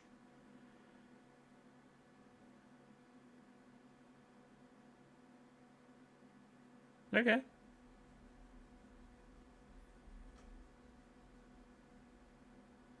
No way. They deleted my favorite scene. I'm editing the fucking timeline of my own life. Think about that.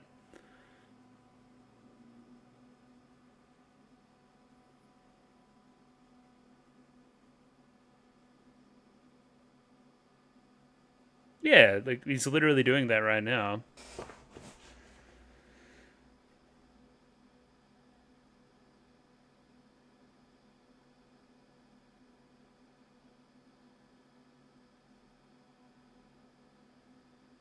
Okay, he's getting in that trailer type shit. He's got his fucking editing tool sword. Like the effect though. Same effect that was on Dalbert before.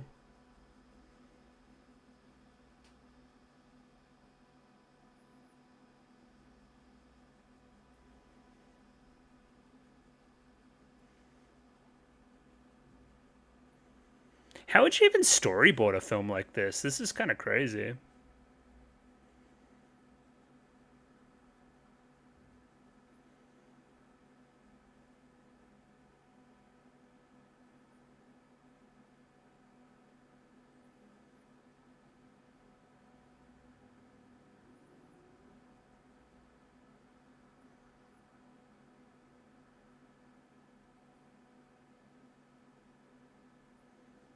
This movie's gonna win 10 trillion Academy Awards.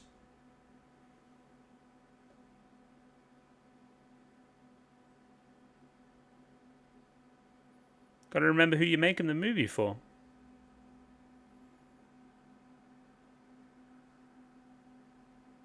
Okay, and now the video's gonna like fail to render. And then it's gonna like Sony Vegas is gonna crash.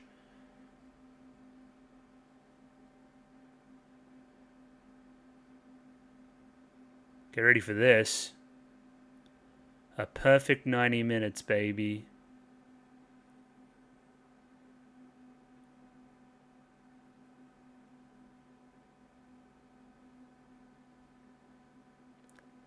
Shit, the movie bombed. They're the only two in the theater. Oh, so that's an insane shot. How the fuck did you do that with a camera? What the hell?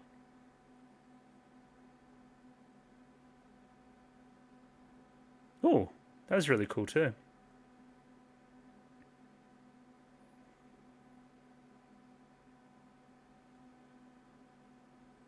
Yeah. Who the fuck was that? Oh, it took him back to the day. Ratatouille style. Oh shit. Taste that taste that meal, it takes you back home. Yeah, he's not allowed to do that. Oh.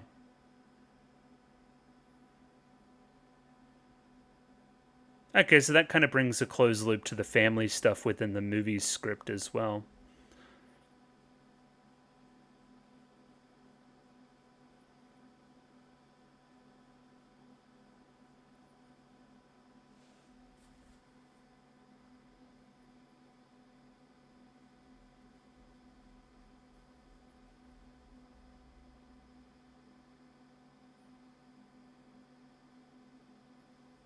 And she doesn't know that's dad? That's crazy.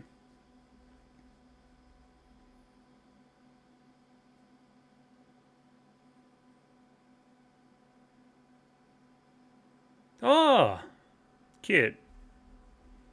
It's just like one of dad's old pictures. Or granddad, I should say.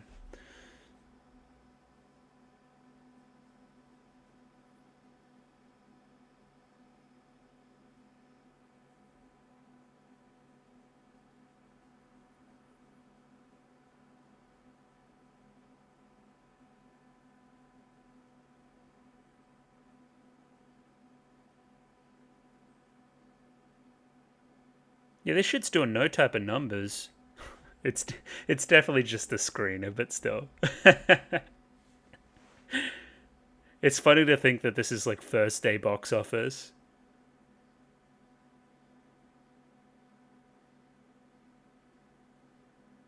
Gotta give me a little bit more than that, Pompo. Come on now. There you go. Ega Daisuke.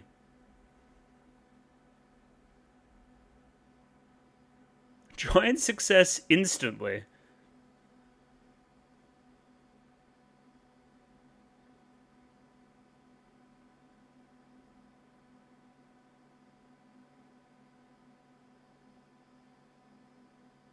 Okay, thank you, investment banker Alan.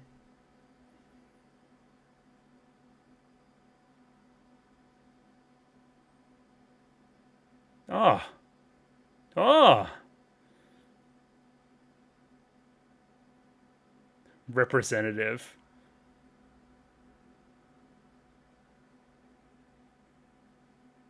I like this like B movie fucking dork.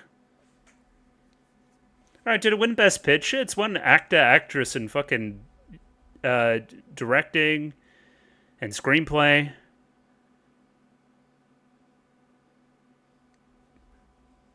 Also, they definitely don't do this. They would be playing him off by now if this was the real Oscars.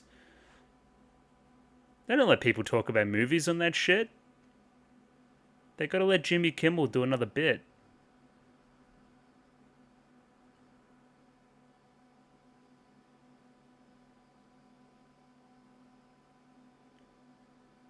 There you go. Thought we were gonna play with that. Kind of minus titles. Yeah. Cute. Oh yeah. Got some epilogue credit stuff.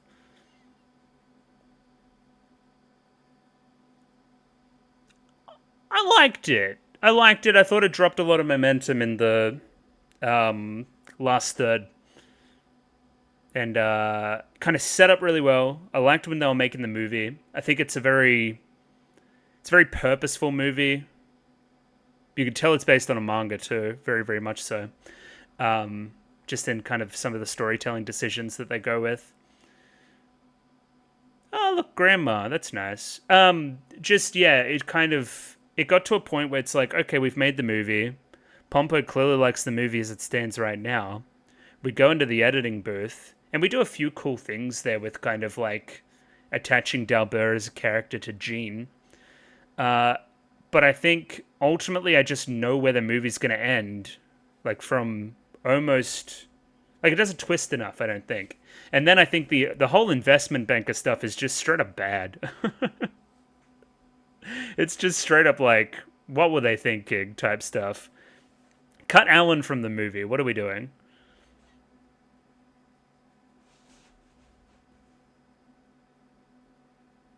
I like how it seems like Pompo is this producer that has unlimited money until she doesn't. I don't know, man.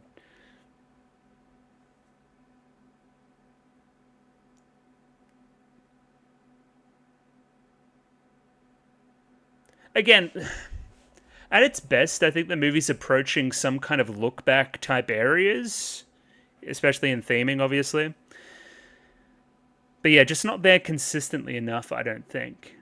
But again, I want to praise the good stuff. I want to say that I think it's a very pretty movie. I do think a lot of the character designs are pretty varied. I like a lot of the voice performances. Did I say character design? Big fan of Pompo. Wish the movie had more Pompo, actually. She's just like stealing every scene. Jean's whatever. Jean just does the job. Natalie's fine too. Really loved Martin, right? Or Dalbert. Just this guy that can like turn it on a whim. Thought a lot of Your Name in this, just in some editing stuff and some use of musical montage and some of the cuts and insert songs and that kind of stuff.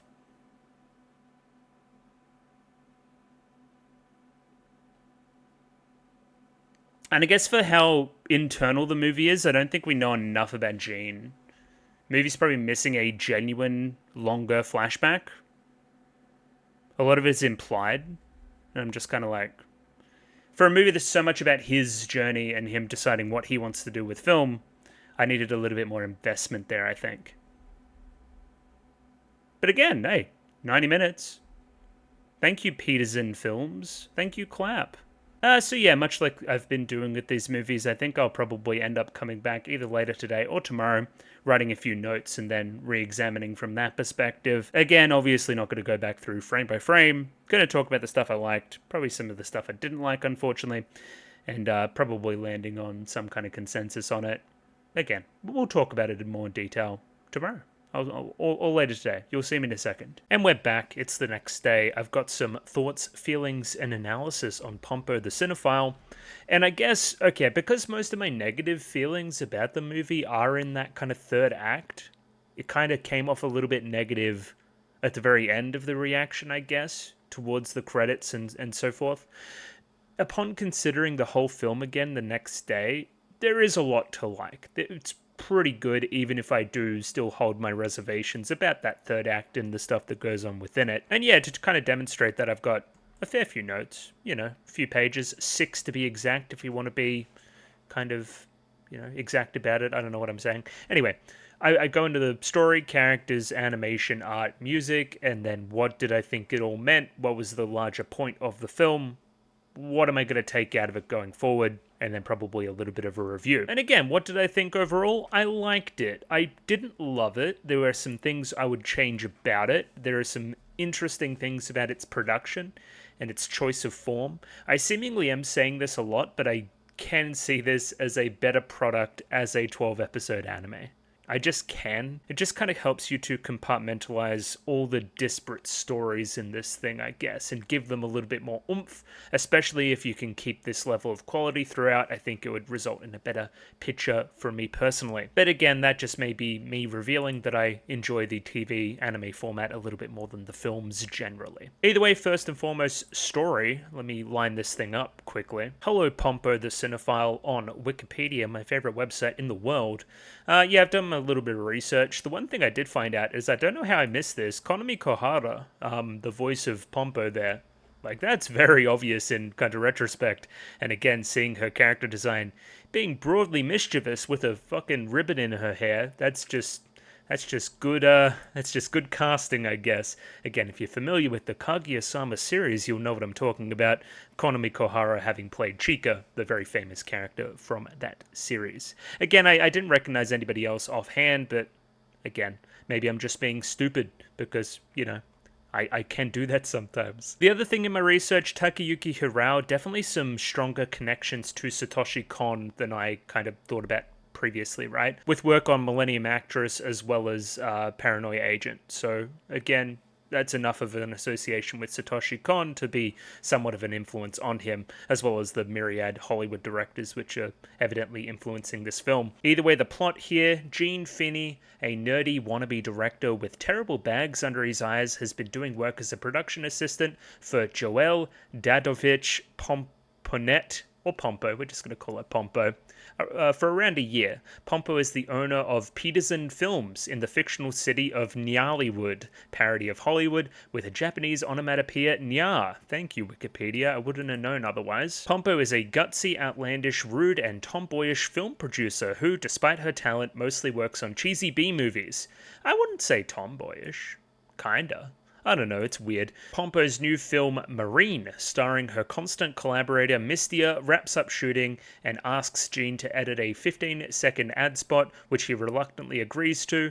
He does so using unused footage, bringing concern from Pompo and the director, but pleasing them nonetheless. This is what we call in the business foreshadowing, using unused footage. Wow, and the kind of use of those various scenes and his choice to use that scene specifically because it kind of invokes this kind of sense of mystery and so forth. We will see this play out with his feature film production through the rest of the film, right? Again, specifically going back for more footage because he needs it to tell his story. Again, that's part of the plot there. Now, I wanted to say this, but I didn't want to be wrong. Gene meets Pompo's grandfather, J.D. Peterson. This is most definitely Francis Ford Coppola. And then we scroll down here. Where is it? Martin. Martin is most definitely Marlon Brando. Yeah, possibly a parody of Marlon Brando. Again, this revered actor coming back that was associated with Francis Ford Coppola. Again, you kind of see what we're doing here, I think. And again, because Pompo's a Nepo baby, it's probably something like Sofia Coppola, right? That would make sense. Again, not that I'm throwing shade at Sofia Coppola, she's very talented, but you can kind of see what they're doing here, I think. Either way, Gene meets with him at an early screening of Marine. Here, Gene asks Peterson what it takes to be a great film director, and he tells him that he can only make it for himself. Now, this is one of the major kind of discussions in the film. Who is he making the film for? Is he making it for himself? Is he making it for Pompo? Considering that was, like, make my screenplay a film. That's kind of the premise of the film, right? So again, is he doing this for him? Is he doing this for Pompo? What does Pompo want him to do it for? Is everybody happy by the very end? Again, this is the larger discussion of the entire movie. This is like the plot. While Gene watches Cinema Paradiso, which is a film that actually exists, by the way, which is cool, by Giuseppe Tornatore.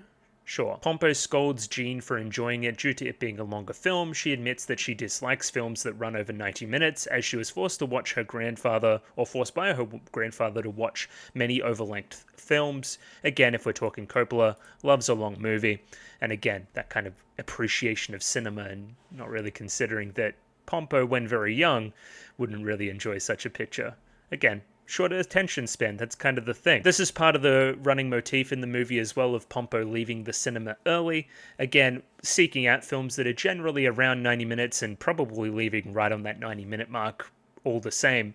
Again, often leaving before the credits roll, which again adds to that kind of dramatic scene at the very end when she does watch the movie and stays until the credits actually do roll. Gene walks into Pompo's office to find a completed script for a film called Meister, written by Pompo. Pompo tells him to read it, and it details a film about a burnt-out, obsessed, and distraught orchestra conductor named Domerug.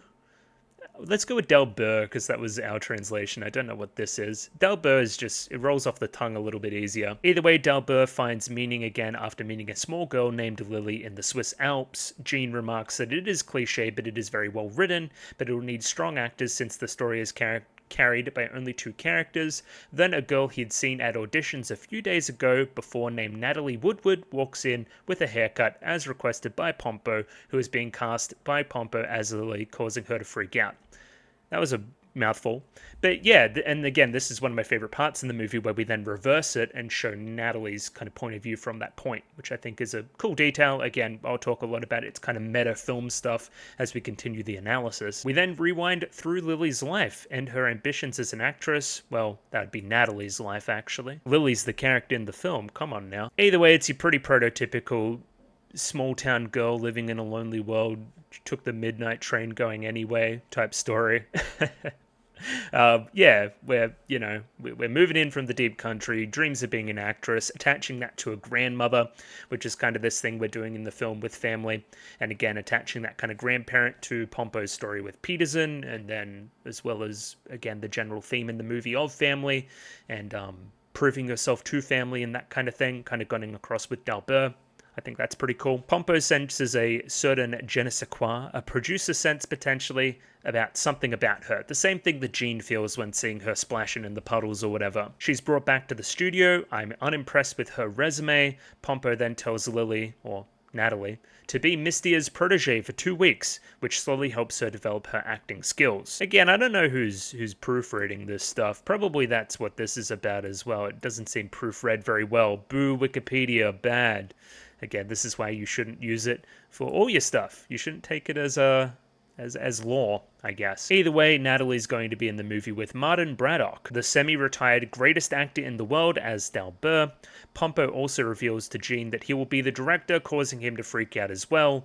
This is that kind of connection between Jean and Natalie as they both reveal their doubts in their ability to direct and act respectively, but they're going to give it their all. Again, I thought that scene was quite effective, looking into the water at first, looking into our reflections within ourselves. Do we really have the ability to do this kind of thing before realizing that we should give it a shot, looking up towards the stars, the fireworks going off. Again, I just thought that scene was directed quite well. I liked it quite a bit. We start off with some on-location shooting, which probably wouldn't be the way that I would write the movie, but again, these are the only scenes that Natalie's in, I guess, so sure.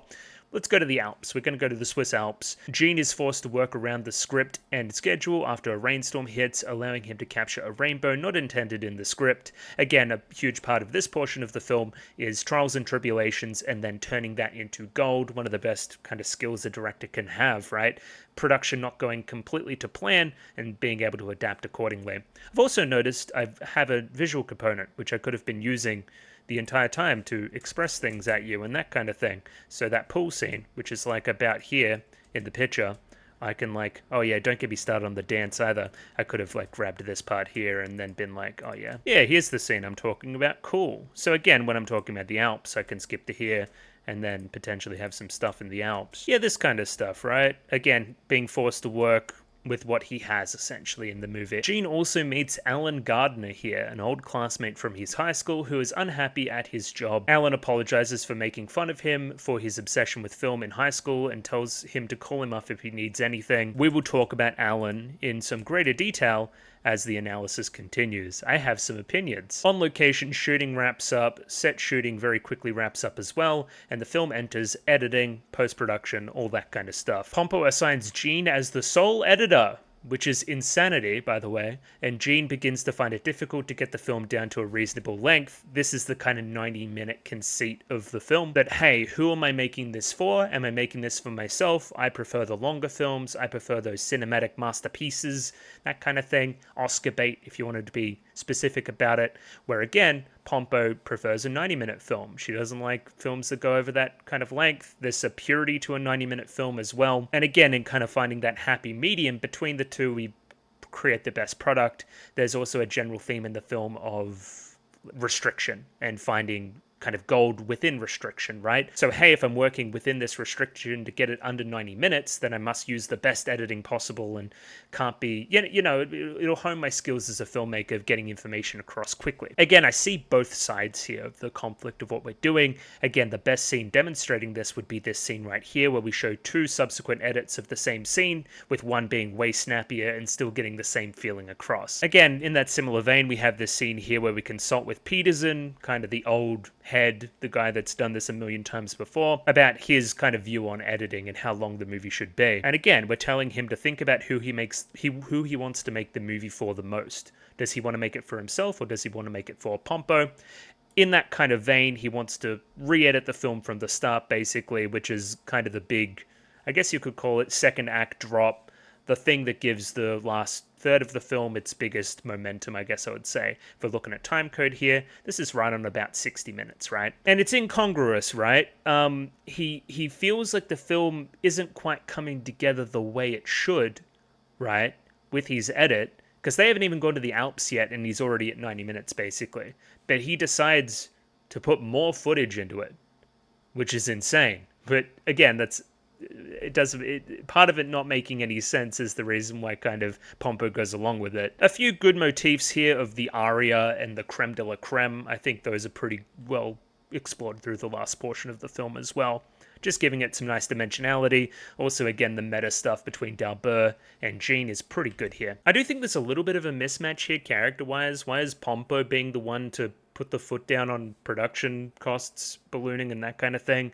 I said in the reaction that she has unlimited money until she doesn't, which is a little bit of a weird one. I don't know. Again, all it is an excuse to get Alan involved and do the Alan storyline, which... Let's read the Alan storyline. Well, anyway, the scene involves the family, but I've talked about the family connection already. This will talk to my criticism and my potential fixes that I could do as well. But meanwhile, Alan's bank, which has been financing the film, is about to pull funds out due to the film going over schedule before Alan notices and agrees to take up their account. He prepares a presentation involving interviews from the cast and crew of Meister, but is still unconvincing to the bankers, so Alan reveals that he'd been publicly live streaming the meeting, causing a higher up in the bank to intervene and agree to further fund the film. I think what it serves to do through the framing of these interviews is pose some motivation, some genuine motivation for Jean, right? And this is kind of the arena by which they're doing that. I just think it's batshit. Why are you live streaming an investment meeting? Why are people like watching it and caring about this movie that doesn't come out from this no-name director? And then why does that cause, like, the eccentric bank lord to come down and deem the project okay now? It just... None of that makes any sense at all. And again, in a movie that's about, like, a fucking child that is a movie producer as well, it's a bridge too far, I think, which is saying something. Yeah, one of the biggest what the fuck moments in the movie for sure. I think that none of this stuff is probably necessary. It's an external conflict that the movie's made for itself, through the character of Alan and him proving himself per se, in a way that I don't really like. I think there are better, more internal struggles that we could look at as for Jean and Pompo and some other characters instead of any of this stuff. I propose cutting the entire thing. And then my next major point of contention is, hey, we filmed this final scene and then Jean fucking kills himself editing it. And I'm like, hello? What the fuck? I do like Natalie accompanying him through this time when he comes back to edit it. Again, it's bringing full circle on that whole commitment to the film thing. It brings full circle to Natalie's story in a nice way. The natural conclusion of the pool scene from very early. Either way, he finishes editing the picture and gives it off to Pompo. Hey, look at this, buddy. Yeah, and through this section, pretty good. Again, the plot of Meister reflecting a lot of the stuff that has happened with Jean and Pompo and that kind of stuff.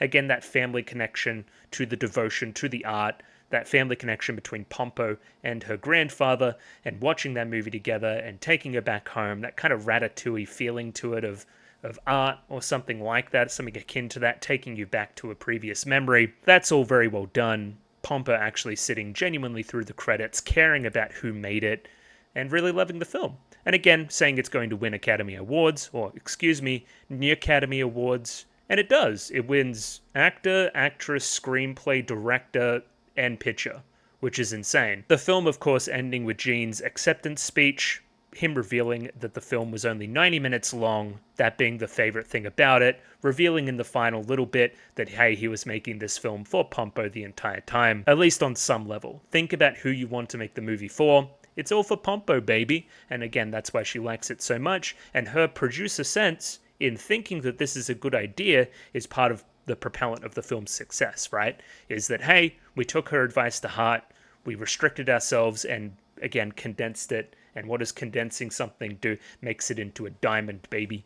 So yeah, that's the plot of the movie. And I think that kind of comes together pretty well by the very end. And again, there's a nice meta layer to the story there as well of the film itself, going for pretty much exactly 90 minutes, bar some titles at the very start, I would say. So yeah, very well done. Very good job. Very cool stuff. And yeah, that's generally the plot there. I would say, bar a few missteps, it is pretty good. I'd say it comes together pretty well for a manga adaptation. Again, I talk about this a little bit later, but that's a fun part of the meta-analysis, right? Hey, we're condensing an adaptation of this manga that's like 4 volumes into a 90-minute picture, that's tough. That's a tough scene, right? And again, trying to make that as tight as possible through slick editing and all these other things.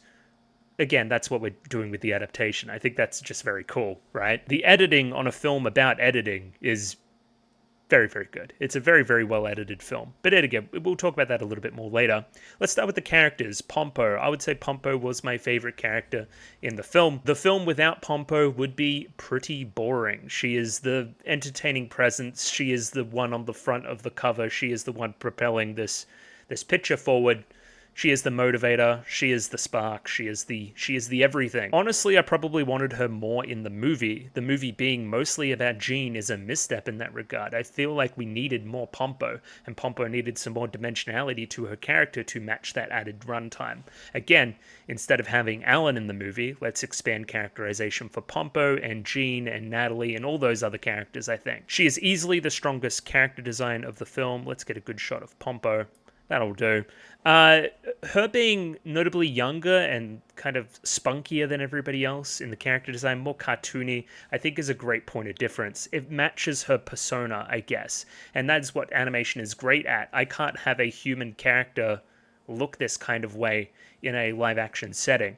And again, matching that character design to their persona, to that kind of level, right? She brings a youthful exuberance to the film industry, and that is gotten across with what she looks like. She's very much Nepo baby pilled as well. She's got a lovely dress on and some green ribbons and all that kind of stuff.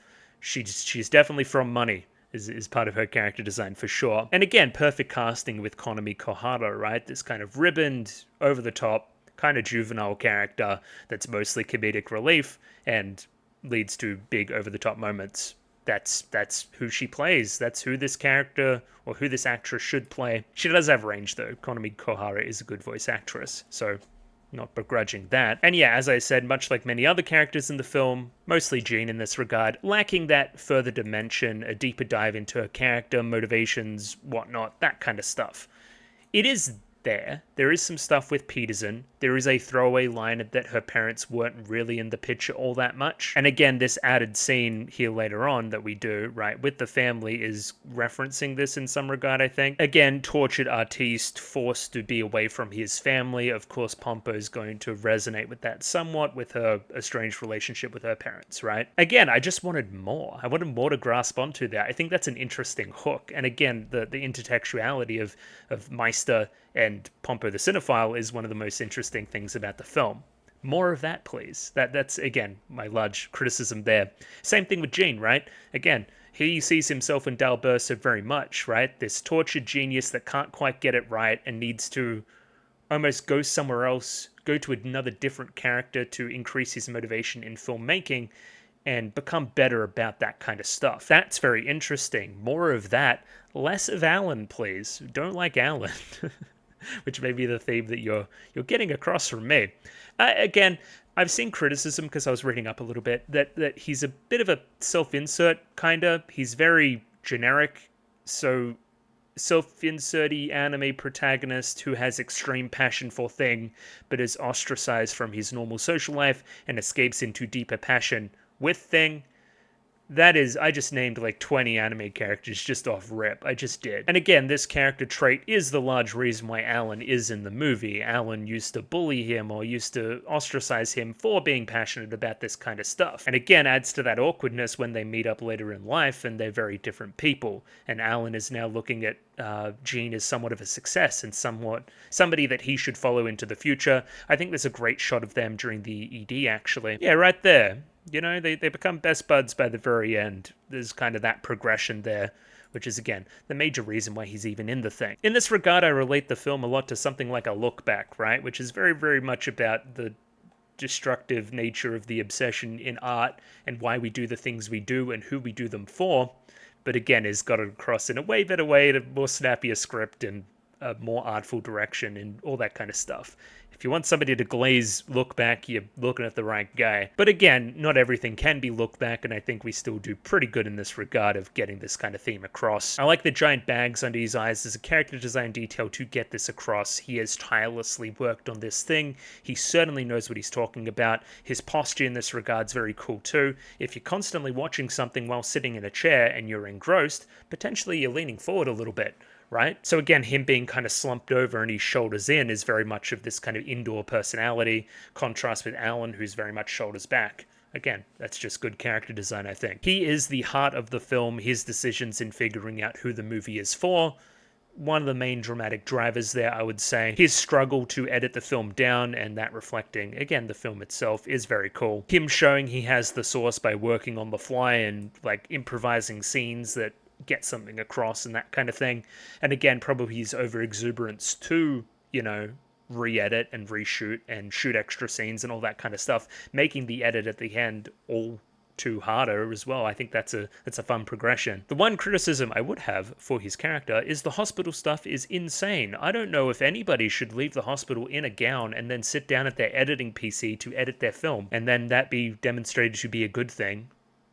I don't know about all that. Again, that's very similar to something like a Whiplash or something. I think in Whiplash, he literally gets in a car accident and then still feels like he needs to make it to the place to do the drums at the right time, right? Instead of prioritizing his health. And again, I don't know if you know this about Whiplash, but that wasn't meant to be perceived as a good thing. It's you know, you can. I think you shouldn't, but you can. And again, that's the biggest, like I'm side-eyeing the movie for that. That's a weird thing to make a character do to demonstrate his commitment. I like it better for Natalie supporting him during this time as that kind of decision, right? And again, it's not like Pompo's forcing him to do this. It's meant to demonstrate his passion to continue the film, but still kind of yikes. I don't like it. Speaking of Natalie, though, her story is very quick in the film. There is only a few scarce kind of flashes to her home life and her audition process and all that kind of stuff. But for what it is, I think it's pretty cool, kind of flashing to this rural American setting, kind of doing Americana by way of Japan is a pretty cool setting, I would say. Yeah, this kind of stuff, right? Very beautiful background too, but we'll get into a few more of the aesthetic things a little bit later on. As I've said before, attaching that passion to another parental figure or grand parental figure is one of the major themes in the film. I will say her character design is a little bit yikes. Just a little bit. She's meant to be an adult. I think Pompo's meant to be a child, so that's a little bit better. There's a particular part here where she's just rubbing her ass on the screen that I didn't really enjoy all that much. Yeah, right there. There you go. Not really my bag. I would rather not, actually. Nice touch there of the poster of Mystia, though. I missed that the first time. That's pretty cool. And yeah, right here, when I say that this is a film that feels like a manga adaptation, this is the kind of stuff I think about, right? The rewinding here and the replaying of her story instead of intertwining the two. I think it works on a meta level, but not really on a storytelling level. It's kind of like the movie stops, like an episode would stop, and then you start a new thing. Right? It feels like a very clearly delineated portion of the story, which would be a separate chapter or volume in the manga. And again, in that way, I think weirdly it makes the film more poignant in its plotting, right? Where it feels like this film is needing to fit a lot of content into 90 minutes and sometimes brushing past stuff, but ultimately putting it together enough to get the story across and still be that snappy 90-minute thing. Again, it's cut down a lot in the editing booth and that kind of thing. It's like Pompo the Cinéphile is Meister in more ways than one, you know? I do like the film demonstrating that she has that star quality. One of the most striking scenes in the movie is we're on the bus and we kind of see her jump in the puddle. Yeah, right here. Let me just play this for you because it's insane. Like, ready? Look at these effects.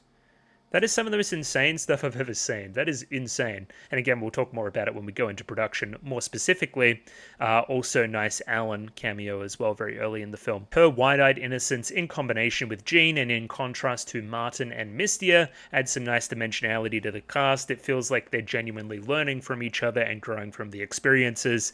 I feel like the film would be lesser without a Natalie in it, which I can't say for all the characters on screen right now. Martin as well, another one of my favorites. Here's this kind of larger-than-life actor figure that only comes out of retirement to do the very, very best work with these kind of classic directors, right? Kind of gets he's only in on a favor from Peterson, right? He's probably done his best work with Peterson in the past. Again, I'm trying to think of an equivalent here today. I know that only Daniel Day-Lewis comes out for the best stuff. I'm pretty sure he's soft retired at the moment too. So maybe somebody like that. But again, in the past, it's been very much like a Marlon Brando type. You know, you only really get somebody like a Pacino out for something really good, except for Jack and Jill or whatever bullshit he did. Like, I'm trying to think of some others, but generally they're, you know, I only work with Tarantino, or I only work with Coppola, or I only work with, like, any of these, like, big, famous old directors. One of those, I think. Also, very funny that Coppola made Megalopolis. If you haven't seen Megalopolis, I would recommend it. It is very, very, very funny. I liked it a lot.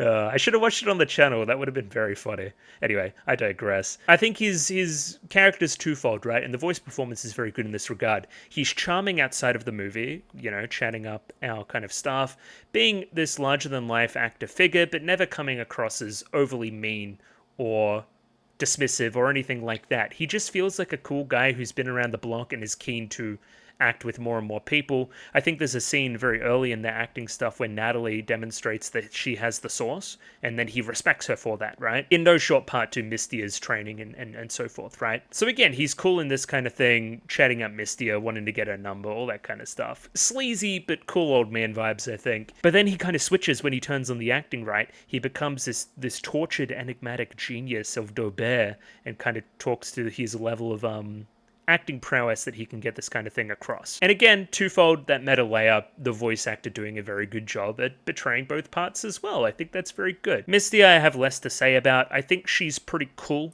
and she's also pretty hot, and also speaks to like this kind of B-movie motif going through the early part of the film, I think. There's a part in the movie where she shows off her muscles, and then they're like, oh, boys don't like girls with muscles. And I'm just going to have to disagree on that one, just on principle. But again, feels like a character ripe for the picking of somebody that needs a little bit more development, needs a little bit more there for me to really be on board with her presence in the film.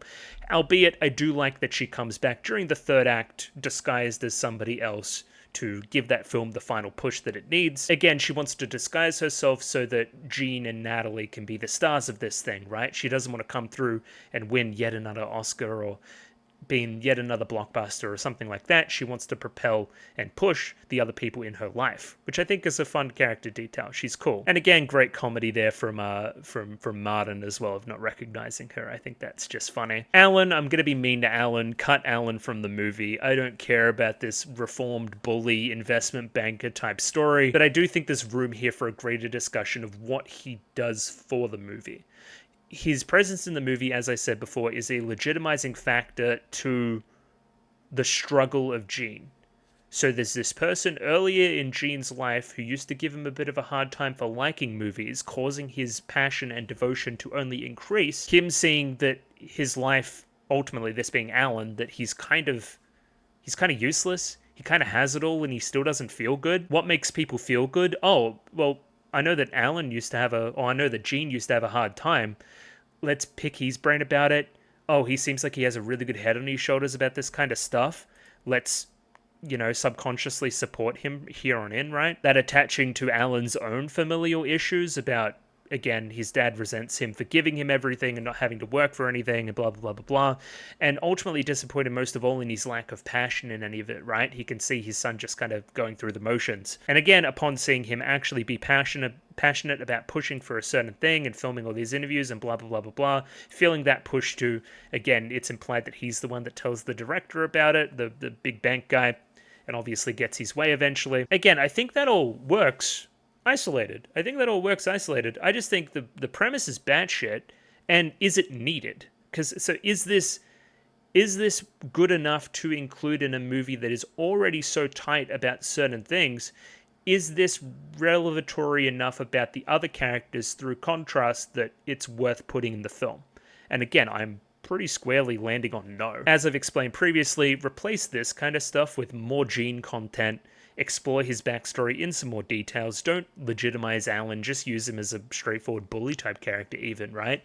Have a genuine longer flashback for Jean. Flesh that kind of stuff out, right? That would be a great opportunity to have even more intertextual moments between Meister and the story of Pompo the Cinéphile, right? Pompo as well in this regard. I feel like she needs a little more connection to her parents to make that extra kind of family scene that they include by the very end hit as hard as it should, right? Even here, include more Natalie stuff. Have a Mistia do a little bit more because she's cooler than Alan, because she's hot and stuff and Alan's not.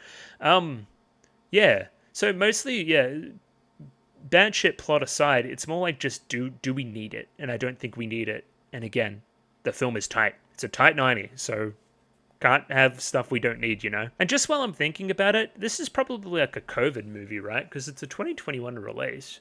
So they probably wanted to release this earlier, had more time to sit on it, so forth. That's kind of sucky. It's kind of really sucky timing for that kind of movie. Because I feel like this could have did well.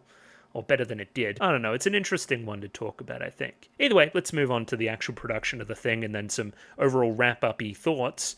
Animation on this thing is the highlight. I would say it's the highlight of the entire picture.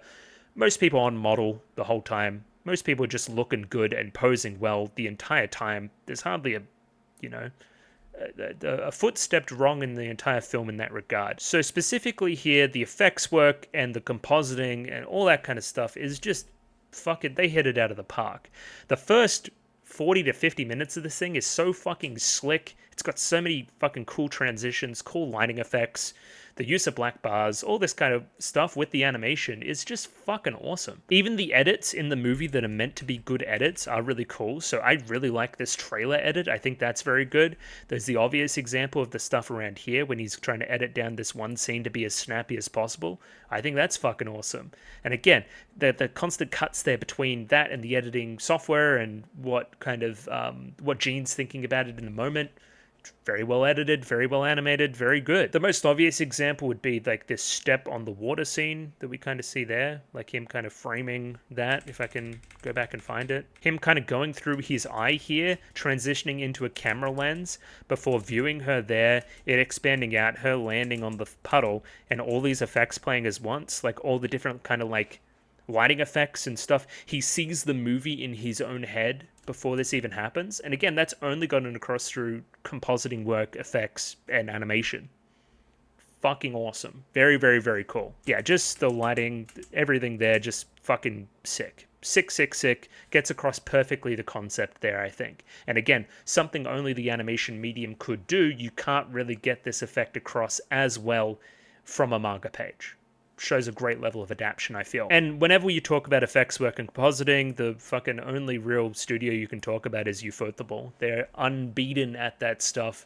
It's basically the only reason I wanted to watch Demon Slayer was to see how good this stuff was from them. Fate stuff does a really good job at it as well. And again, Takayuki Hirao, his work on Garden of Sins or whatever it's called, Garden of Sinners, and Fate Zero, coming across here pretty evidently. Really, really great kind of transitions between things as well. See this one here into that kind of that chain link fence, as I think. Even if the conceit of this scene is kind of fucking ass, that, oh my god, he's this kind of, I picked him for an assistant because he was this tortured person in Hollywood that had bags under his eyes. He was the only one that was really committed because he had a shit childhood, so he only watched Kino. I don't know. That's kind of weird. But the editing's good and the transition's fantastic. Sleek pacing. The first 50 minutes just roll by, and I feel like we lose some of that over here in the film. But again, I've gone into that a little bit. I want to find one of these time-lapse shots as well. They're pretty much littered throughout the entire thing. Very Your Name-esque. Your Name has 4 or 5 of these in its runtime, and they're all fantastic. Yeah, this kind of stuff, right? Like, you'll see it a little bit more as we continue. Kind of going from here into that kind of stuff. Just looks really fucking good. Look at that smear there too. Just a very, very, very, very, very pretty film, and a use of a musical montage here as well, which the film likes to do quite a bit. Again, Your Name coded, I think, which again, it made like a gazillion dollars, and it was made basically when this movie got greenlit. So, like, or a little bit before. You know what I mean? It'd be a huge influence. It just has to be. I've talked about the character posing already, having Jean being this kind of slumped over figure, blah, blah, blah, blah, blah, versus Alan and Mistia, kind of shoulders a bit further back, more confident, have this real like kind of authoritarian almost kind of posing for Pompo. Just knows she's the boss, standing on top of furniture, proclaiming things pretty constantly. I think that's really cool. And that's, again, testament to the animation of getting these different character aspects across through its use. Animation gives the film its sense of pace, timing, its biggest point of personality, its biggest point of difference, and also adds to this meta layer of the storytelling, as I've talked about. And a film about editing and editing a movie down, having so much slick animation and editing and transitions is just fucking awesome. It's like, again, it's making a movie of itself. Another major point of personality for the film is the art of it, with fantastic backgrounds, splashes of color throughout. I said on a number of occasions that the use of color and the different kind of ways we get that across, the shadows and that kind of thing, again, just looks fantastic. Again, inverting the colors for when her parents were busy and then going further in this scene and bringing some life and joy into it when she starts watching the movies. That is something only, art and animation can get across, I think, right? Yeah, just all this kind of stuff in general is fucking... Why the pink for the walls? Why does he wear red? To exacerbate the bags under the eyes. Think about it. All those kind of decisions is what you get on the rewatches, I think. Like, why did they color that way? Oh, that's why. Like, that kind of stuff, which I think is really cool. I just think the Swiss Alps scenes are peak, like, beauty. It's just really, really nice backgrounds. Even that wolf there, big wolf children vibes. If you know, you know. Again, I just have a thing for mountains as well. I think mountains are fucking cool, so...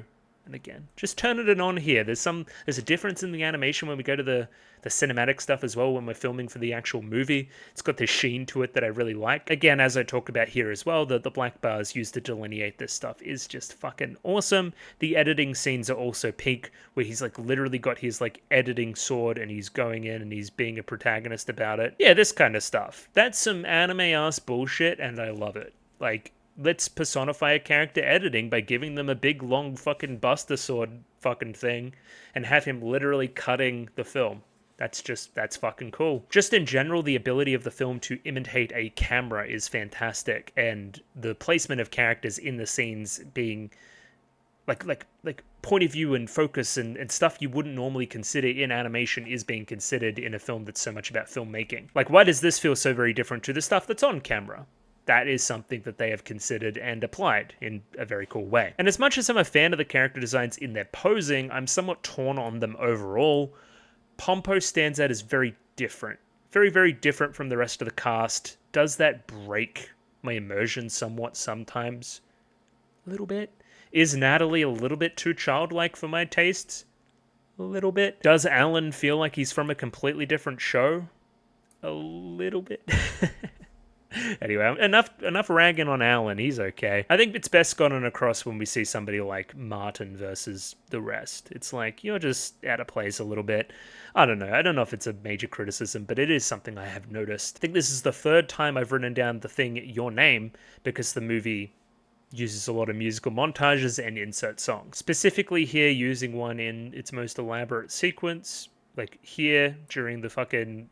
Maybe this added to the cheese factor as well. We have this stupid investment meeting and then we're playing a stupid song over the top.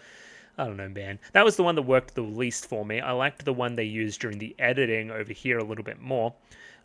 Better music, better used, all that kind of stuff, and really added to that kind of final sequence, I would say. As well as the ending song. I think it's fucking awesome, but the standout song is the opening. The opening at like the Oscars ceremony, which is something I forgot about in the kind of... by the end of the film, before rewatching it here again. Even the very start of the movie, kind of going through those interviews of kind of the investment meeting, playing those before we know what they're about, just kind of involving the sense of like, hey, what's the movie about? What are we doing? Blah, blah, blah, blah, blah. Before straight into glitz and glamour Hollywood and a B movie being produced. It's a good intro. It's really eye-catching and sneaky foreshadowing in a lot of it, I think. Again, starts the film off on its rapid pace. I think this thing flies in the first 50 minutes, as I've said a number of times. The quality of the songs themselves are hit or miss. I can't say I would catch myself ever putting this on just to listen to it. Neither this one here during the investment banking one, but maybe the last one. The last one's very listenable, kind of jaunty, upbeat tune. bit of J-rock vibes to it. I liked it. For the background music itself, the OST per se, I don't know what to think, because I didn't think. I didn't even notice it, not even once really. Which again, is both a blessing and a curse. I think because I didn't notice it, it must have been doing its job correctly and adding to the momentum and the pace of the picture. If I think these things, then this ought to be true. That's just how it should work, right? But I think it sacrifices me noticing it as well. Compare it to Wolf Children and Angel's Egg, which I've watched very recently on the channel, right? Very, very, very much slower paced films with an emphasis on music and music carrying certain scenes. In there, I shouted at both the soundtracks as two of my favorites because they forced me to listen to it, right? In both cases, I think music dictated pace. But again, one was just more obvious in doing so, I think. And I guess I end by saying different strokes for different folks. But again, if you're the music guy on the movie, you must feel a little bit peeved compared to the music guys on the other two movies, just because you're not going to be noticed as much. I don't know. And again, for the record, I have gone back through and listened to some of it. It is good. It is good music. It just didn't have its moments to shine, outside of the insert songs, I would say. Now again, what did I get out of the movie? What was the point of any of it? What was it trying to say? All these other kind of questions, right? So the very, very basic view would be a general follow your dreams type story. Gene is this kid that struggles with school. He doesn't want to go to school. He doesn't have any friends. His family kind of rejects him and ostracizes him for this. He's not normal per se. So he escapes into movies and he finds a passion and he gets into Hollywood and he follows his dreams. He's given a big break by his good big friend Pompo, and then he makes the movie of his dreams through trials and tribulations and proves that he can do it and be a success. That sounds like a pretty good plot. It just isn't breaking any new ground at all. Exactly like Natalie's, right? It's almost Hollywood parody, right? This is a concept that has been parodied to death and beaten like the dead horse that it is.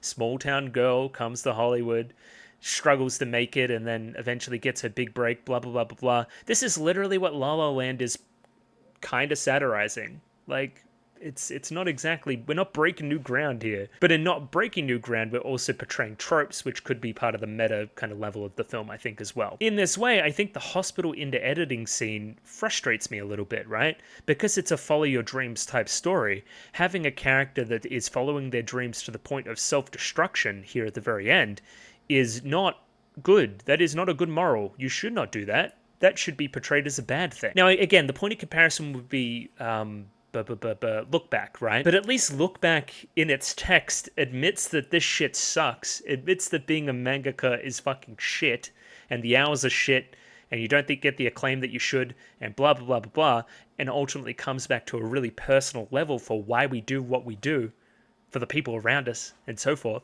which is really fucking cool. Fuck you. Fuck Look Back's good.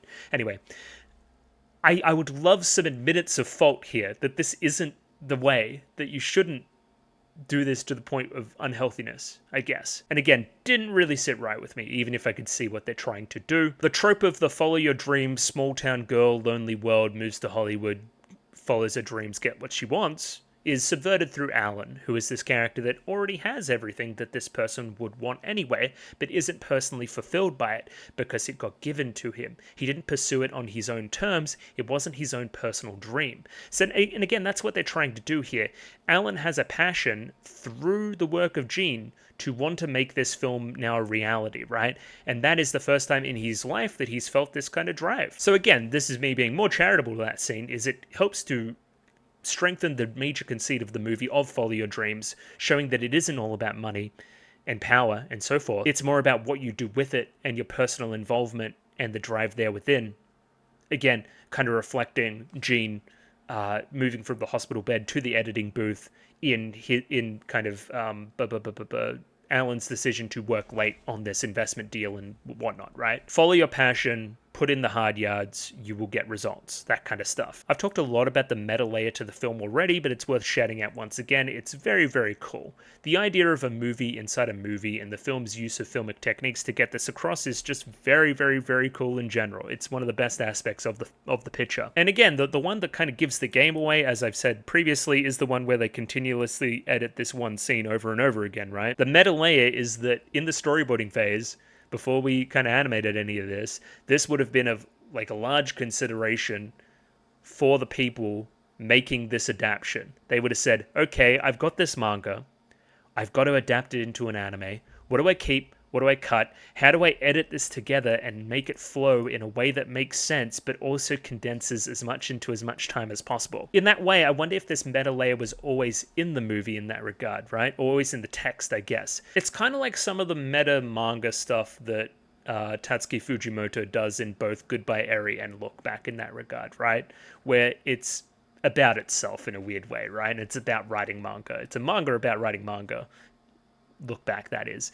And again, its use of the medium in that conceit is really cool. I wonder if there's a manga-specific conceit for the manga of it, or because it's a manga about making movies, it's still about making movies, which makes this the perfect thing for adaptation because you can actually play with this meta 90-minute conceit to it. It'd be like saying a manga is only good for 3 volumes or something, and then needing to condense the story into 3 volumes, something like that. And again, that's just all very cohesive. I've talked previously about how the scenes in the Alps get this across really well as well. Like, hey, we have restrictions here, and the restrictions are making gold. The restrictions of the 90 minutes also ends up making a golden picture, which is what Pompo the Cinéphile wants you to think about itself as well. That this is a really good, slick movie in 90 minutes, right? And again, it's very proud about their 90 minutes thing as well.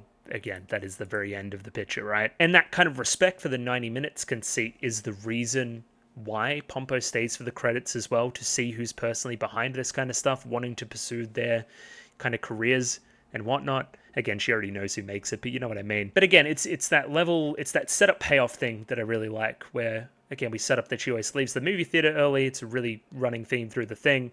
And then by the end, she's kind of enraptured by the picture and wants to, kind of sit in the theater as much as possible. That being the same time that Dalbert makes his final kind of orchestra conducting thing as well, and it kind of resonates with everybody in the crowd. Again, there's a nice little reflection there. The theme of art affecting your family and so forth. It's good and metatextual in that way. This kind of stuff adding to it as well. Obviously, just really cool. Again, continuing on this meta level, you have the comparisons between Dalbert and Jean, tortured artists that struggle to make their own voice or find their own voice and their magic in their art. It's no coincidence that Dalbert gets all kind of self-destructive here in one of the scenes, right? Where he's like literally like drinking his life away or whatever. Yeah, kind of like the rising Pepsi's in the room, and then we pan to Dalbert and his room's all messed up as well. He's struggling to find his voice in the depiction of the story right here, right now, before we go to Peterson, and then he tells us what he needs to tell us, and then we make this frankly kind of out of character and selfish and maximalist request, right? Where Dalbert goes to the Swiss Alps, kind of out there, kind of this big thing. Jean requests that we film more, which is a big request. It's a big deal as well, much like the Swiss Alps are for Dalbert. I think that's a fun little meta layer. And again, I kind of wish we dove deeper into this. It's kind of my favorite stuff about the movie, i.e. why Jean added the scene that he did. I think, hey, you cut that Alan stuff, you add some more family stuff. It's certainly there, you expand that, instead of having Alan in the movie at all. And again, you have a much more focused picture. Again, mainly about 2 characters, a fun little meta layer as well, right? Again, this also happens with Pompo and characters in the film, specifically the family of Dalbert. She sees a lot of herself in kind of this person that got separated from her parents in a weird way through their busyness. And again, kind of relates to the characters on that level. I think she also relates to both Dalbert and Lily in this regard as well, in the different aspects in the movie. Again, you can kind of see the connections there, I feel. Again, it makes sense that she's the screenwriter. She's the one that made these characters the thing that they are. And again, chose the story about hopeless devotion to art. And again, how did that affect her life and so forth? I think that's cool. I wish we did more with the action movie / B-movie concept in total. Some comparison between those as disposable and these serious, artistic masterpiece type movies. Oscar bait, if you wanted to be kind of critical about it. I wanted to see some comparison there of saying, hey, B-movies are still cool. B-movies are still this, they're still that, they're still resonant, it's all still cinema, we're all still respecting it all. I think that's another direction you could take the movie that would be more interesting than the Alan stuff. I know I'm going on about it, but still. Again, wrapping up here, would I recommend Pompo the Cinéphile? Yes, but with some caveats, I would say. If you like Hollywood-type movies, or meta stuff in general, or really like good compositing, animation, editing, all that kind of stuff, you should check this out. If none of that kind of stuff interests you, you probably won't get much out of it, and the flaws in the film will show the ugly heads more than they should. I walked out of this thing being a fan of all these things, liking the film quite a bit. I would watch it again. I'd probably give it somewhere in the 7 or 8 out of 10 range.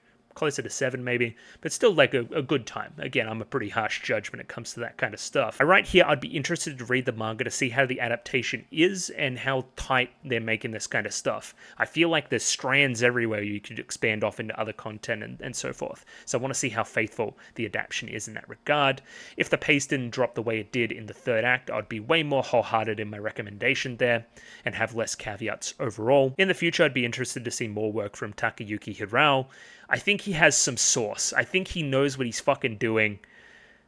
You don't make a movie like this if you don't know what you're doing. I think he needs a better script. And I think maybe he needs to work in an anime original type space to give himself the space to breathe in such regard, right? He's clearly a student of film. He clearly likes Western films quite a bit if he's making this kind of thing. I'd love to see that take expanded upon, be it with Studio Clap, be it with some other studio somewhere else, be it with a different creative team. I think, again, he has the fucking sauce. He has that sauce, bro. And again, that's the hardest thing for a director to have, is have a voice and have some knowledge of what they're doing and so forth. So yeah, we'll probably close out there. But yeah, good movie, good time. Had some criticisms, had some things to say about it. But it's good. I liked it. I liked it quite a bit. I wonder how this will do on YouTube as well. We'll see, I guess. Either way, Patreon, there'll be another movie up next week, as well as a couple of other videos a week early. Access the Patreon at your leisure. It's there for you to look at. It's linked in the description below. Discord if you want to tell me about the movie, if you want to tell me why I'm wrong or right about Pompo the Cinéphile. I'd be interested to see if this was anybody's first time watching the movie as well and what they thought of it. That could be cool. Oh, I forgot to talk about the dance scene and how insane that is, by the way. What the fuck? I never knew about that dance at all. That's fucking strange. Anyway, like the video, subscribe. I'm out of here, but thank you for watching all the same. I'll catch you next time. Goodbye.